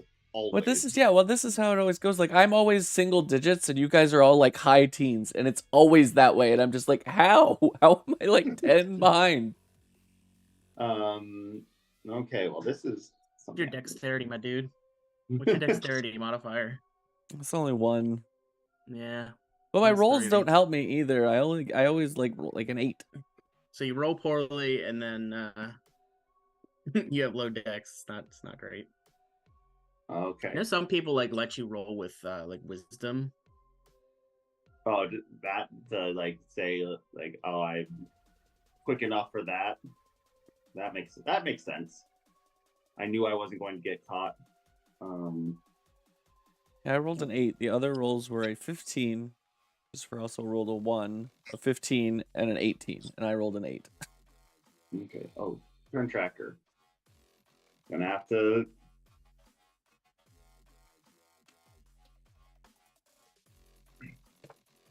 Oh. Nope.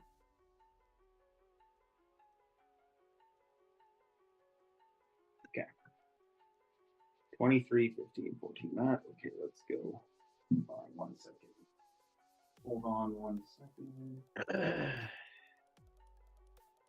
Okay. So out of the mouth, as that death rattle happens, this smoke almost engages out of it, and there's a smoke-like creature that is kind of like body tied into the essence of this, or tied into the body of this dead thing on the ground. Let's go here.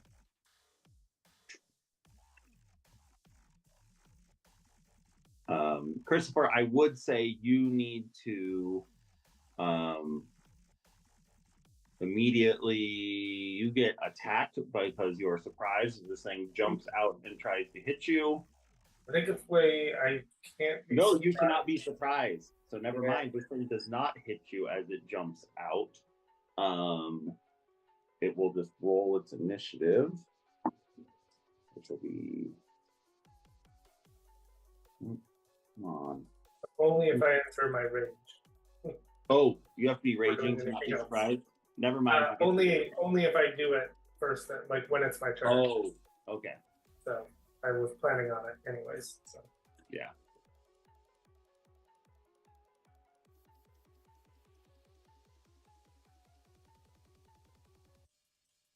There's 4 things here. There's 1 shadow that pops out, and then around it is 3 skeletons. So, 1 second.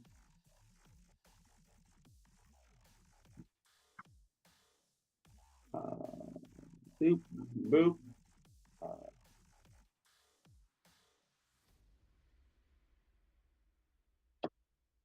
That is a 11.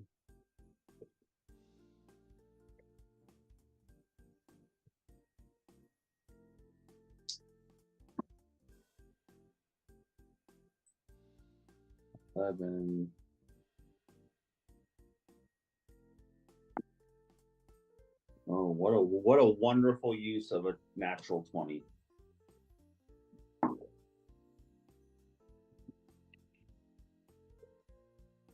Okay, first up, Felix, you are surrounded with 3 skeletons standing behind you. You're all on your horses, except for Christopher, who had jumped off to go poke this thing. What do you do? I would. You said there's skeletons, and what else did I say? And then there's this weird smoke-like monster in front of you. Okay, cool. I am, let's see, going to hop off my horse, and I'm just gonna go ahead and take a swing with my short sword at one of the skellies. Okay, hit the skeleton.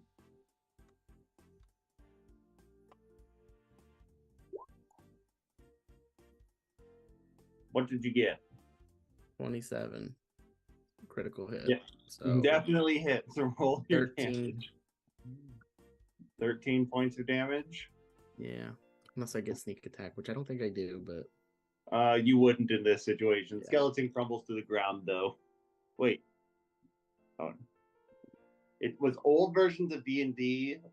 They were technically strong against piercing damage because piercing damage makes no sense against a skeleton. Like you just like ta through its rib cage. yeah, it's also weird that a short sword only does piercing. Yeah. So you do that though. You come up through its head and pull it down, and the skeleton just crumbles back into the ground. What's weird though is as it crumbles to the ground, like you almost feel like earthen teeth like reach up and grab them and pull them back down to the ground. Okay. Next is Carrick. There's now a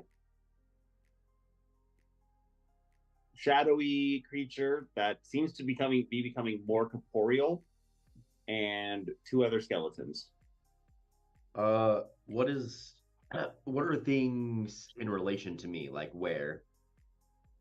Everything is within like like the skeletons came on either side of the group, so everything's within like 20 feet in like cardinal direction. Okay.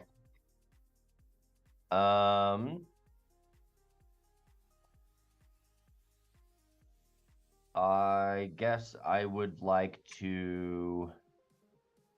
Can I lightning bolt the smoke monster thing? The dex save, if it makes sense.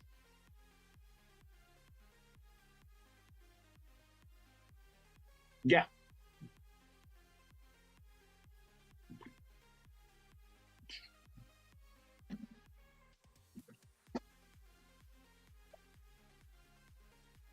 DC 17. That was a 7 plus 2. It fails, so it takes 20 points of damage. Yeah. Okay. This electricity wills up through it, but you see like half of it almost like shunts away the electricity as it sparks into other trees. But so it takes damage, but it doesn't seem to do quite as much as you thought it would. Wait. Did everything get messed up? I don't even think Carrick was supposed to go yet. No, nope. You said it was my turn. I can't tell from the turn tracker. The turn tracker is completely fucked.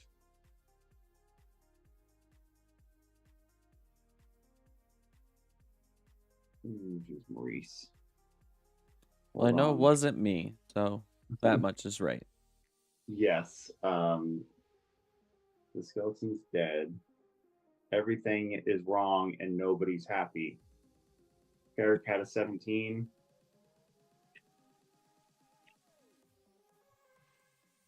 .15. Christopher had a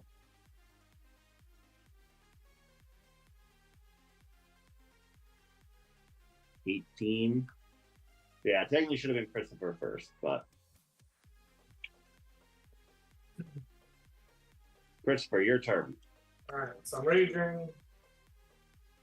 Okay. I think I'll just try and skeleton. Okay, so to get over to the skeleton, you would take an attack of opportunity. Never mind. Fireball. Shadow object.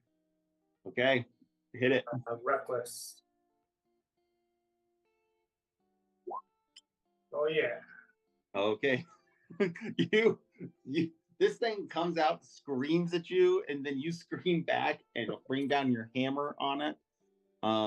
It once again, like weirdly hitting a shadow with a hammer works, but you don't think that the fire damage did quite as much. Same as like how lightning, like the fire just kind of licks off of it. But that was a palpable hit. Go ahead and take your second attack.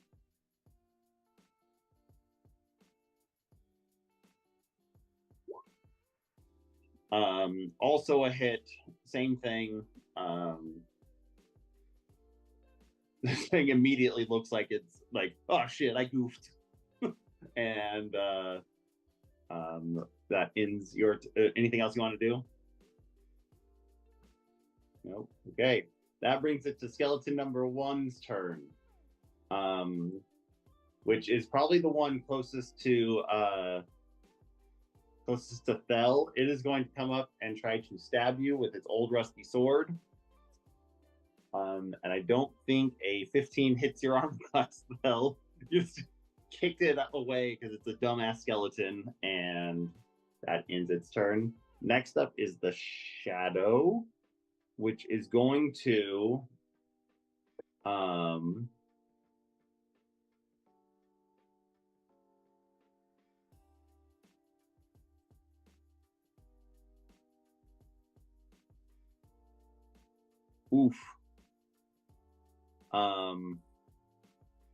it is going to let out this shrieking wail as it looks at you, like thinking that it would have gotten the advantage to begin with and horribly hurt. It lets out a screeching wail, and I need everyone to make a DC 13 Constitution saving throw.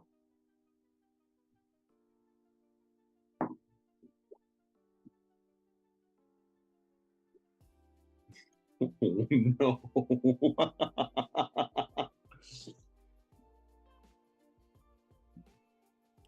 I don't know how much I believe the digital dice, but it was teetering much higher before it landed where mine did. So Chonk and Bugs both like clap over their ears and are just fine.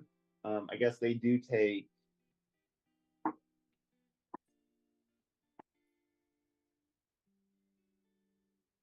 8 points of damage. So Bugs is actually still up with his 9 hit points.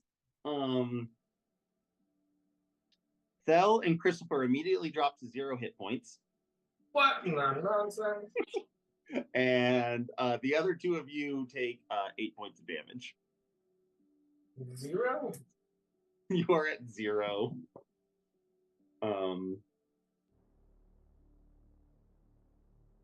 I would say that last skeleton comes up to you,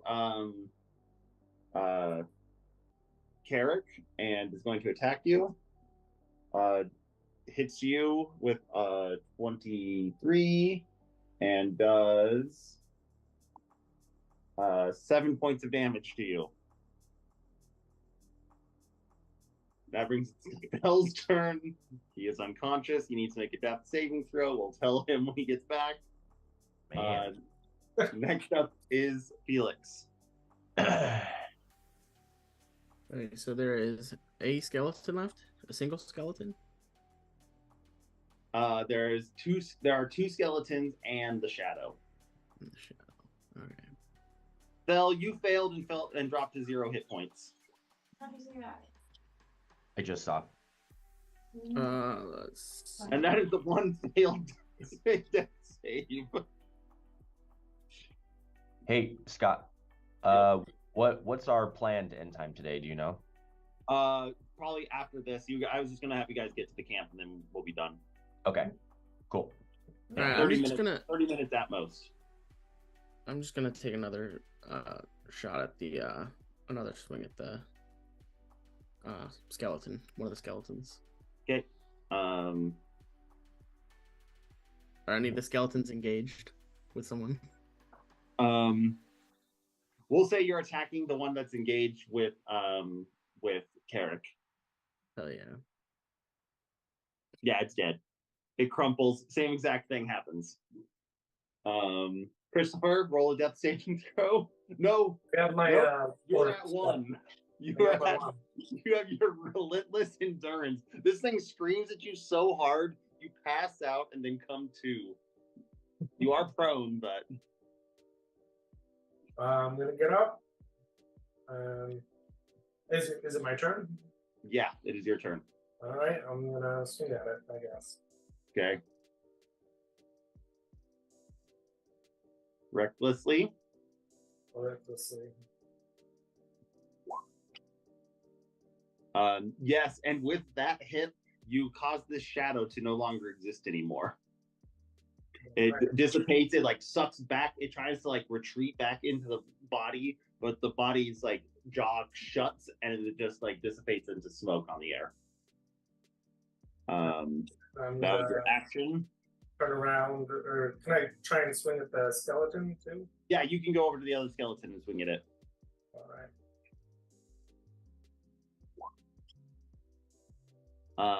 Yeah, that hits and kills the skeleton. You are out of. I guess you aren't out of. Everything's dead, but Fell is still unconscious on the ground. Oh, I'm gonna go use my healing kit on him. You cannot do that right now. That would be an action to use. But Carrick, what do you do?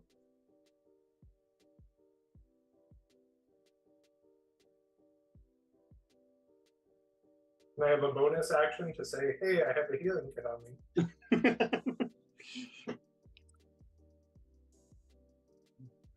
Yes, however, just mechanically, so you know, since he failed his first one, if Bell rolled a natural 1 on his next roll, he would be dead. From a random encounter on a page. Well, I was just thinking about this. Like, there's a non-zero chance. Like, what if we all failed the throws and then there was no one there to revive anyone? Like, this could have just killed all of us. And campaign over. No, because bugs. Bugs rescues you all. Could Bugs you imagine? No weapon. Chonk is there as well. I would actually say Chonk will go right now and attempt to do a medicine check on you. He gets a is medicine intelligence? Let's go look. I actually have a character sheet for Chonk. Yeah, let's look at Chonk's character sheet. How good is he at medicine?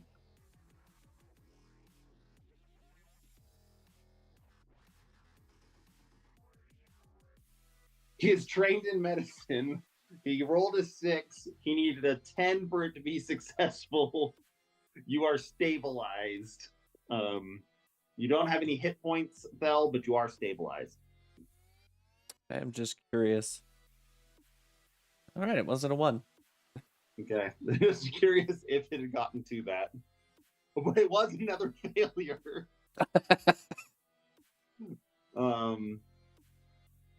Yeah, so okay, everything's done. Fell is safe but unconscious. Like the only real healing you guys could do is take a short rest here, and that would allow him to get some hit points back, or you can dump a healing potion into him. So none of you guys have healing besides potions and Hell's Lay on Hands. I mean, I could do. Let me see. I could actually do.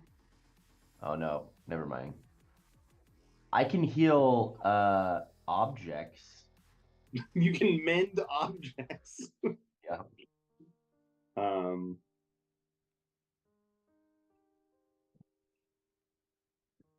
Okay. But we'll just say you guys probably take some short rest here. 2 of you are really very fucked up, so you guys can spend hit dice to recover.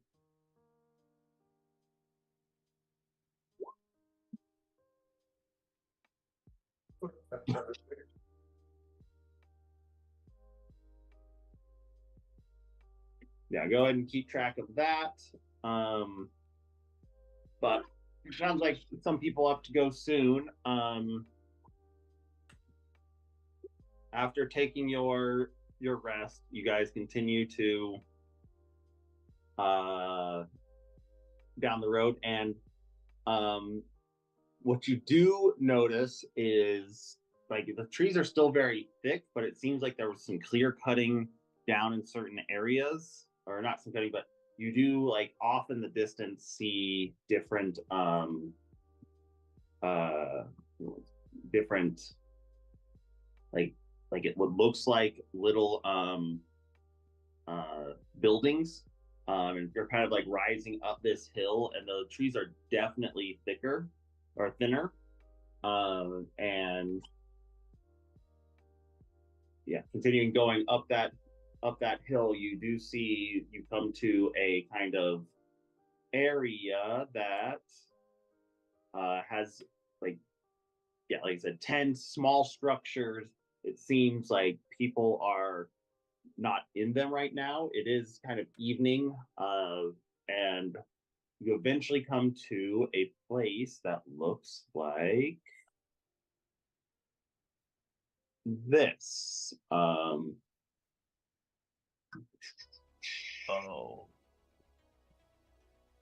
Can you see anything?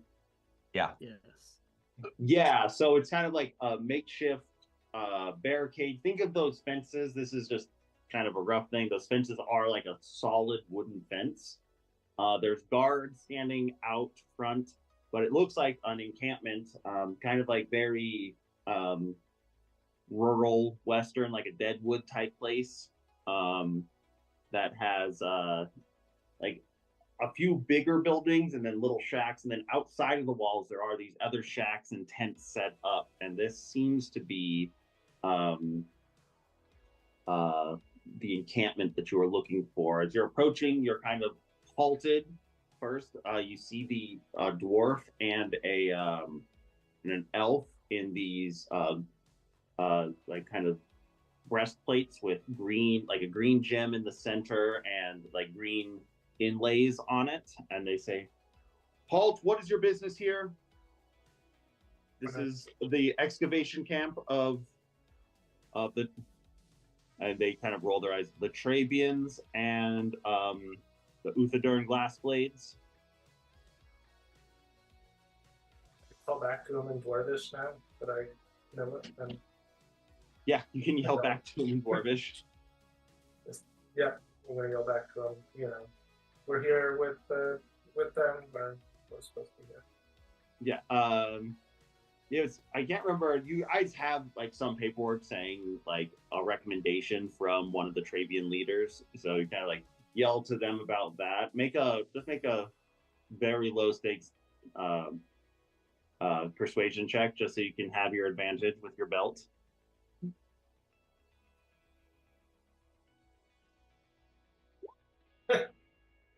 No, you have advantage.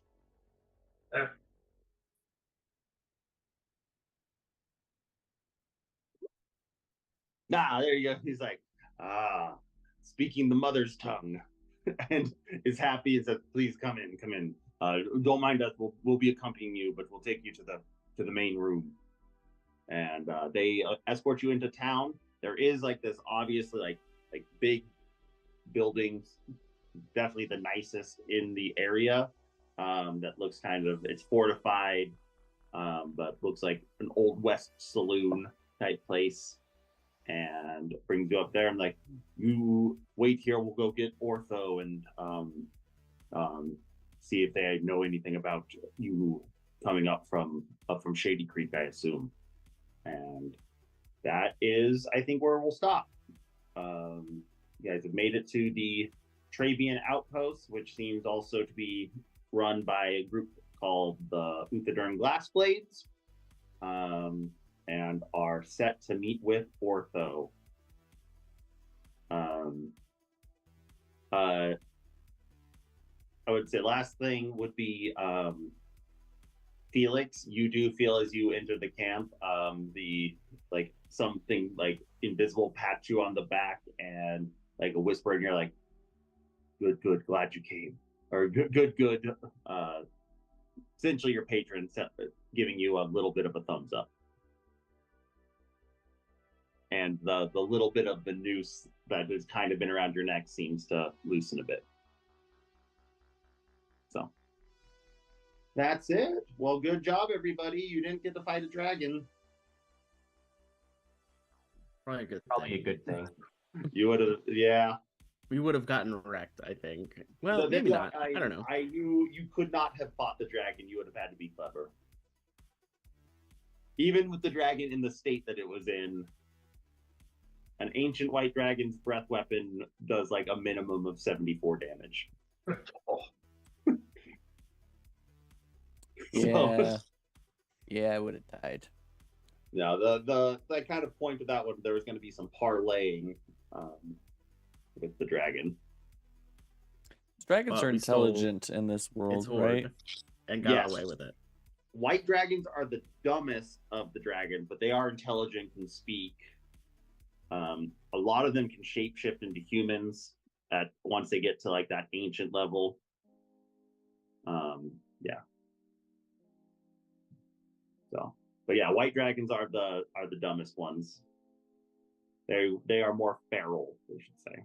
So, not dumb, but feral. Well, very good. Very good. Cool. Well, we real quick want to see when the next time we can play is, and then let everyone get on with their rest of their Sunday chores.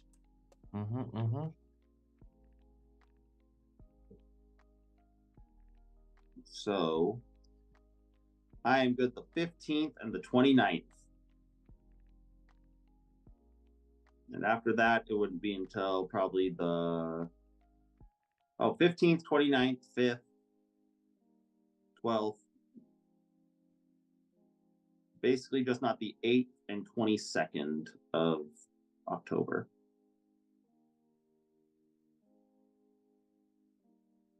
So I can make any of those days work. The 5th is nice for me because Toby's out of town, so I have like no responsibilities. But I can make any of those days work. The Good. 29th is like my sister's birthday, so I don't, and she hasn't planned anything yet, and she won't I until last assume minute. she won't plan anything until the day before, and then be mad at you if you can't go. So That is 100% what will happen. So So that's my maybe only let's say- nervousness about the 29th.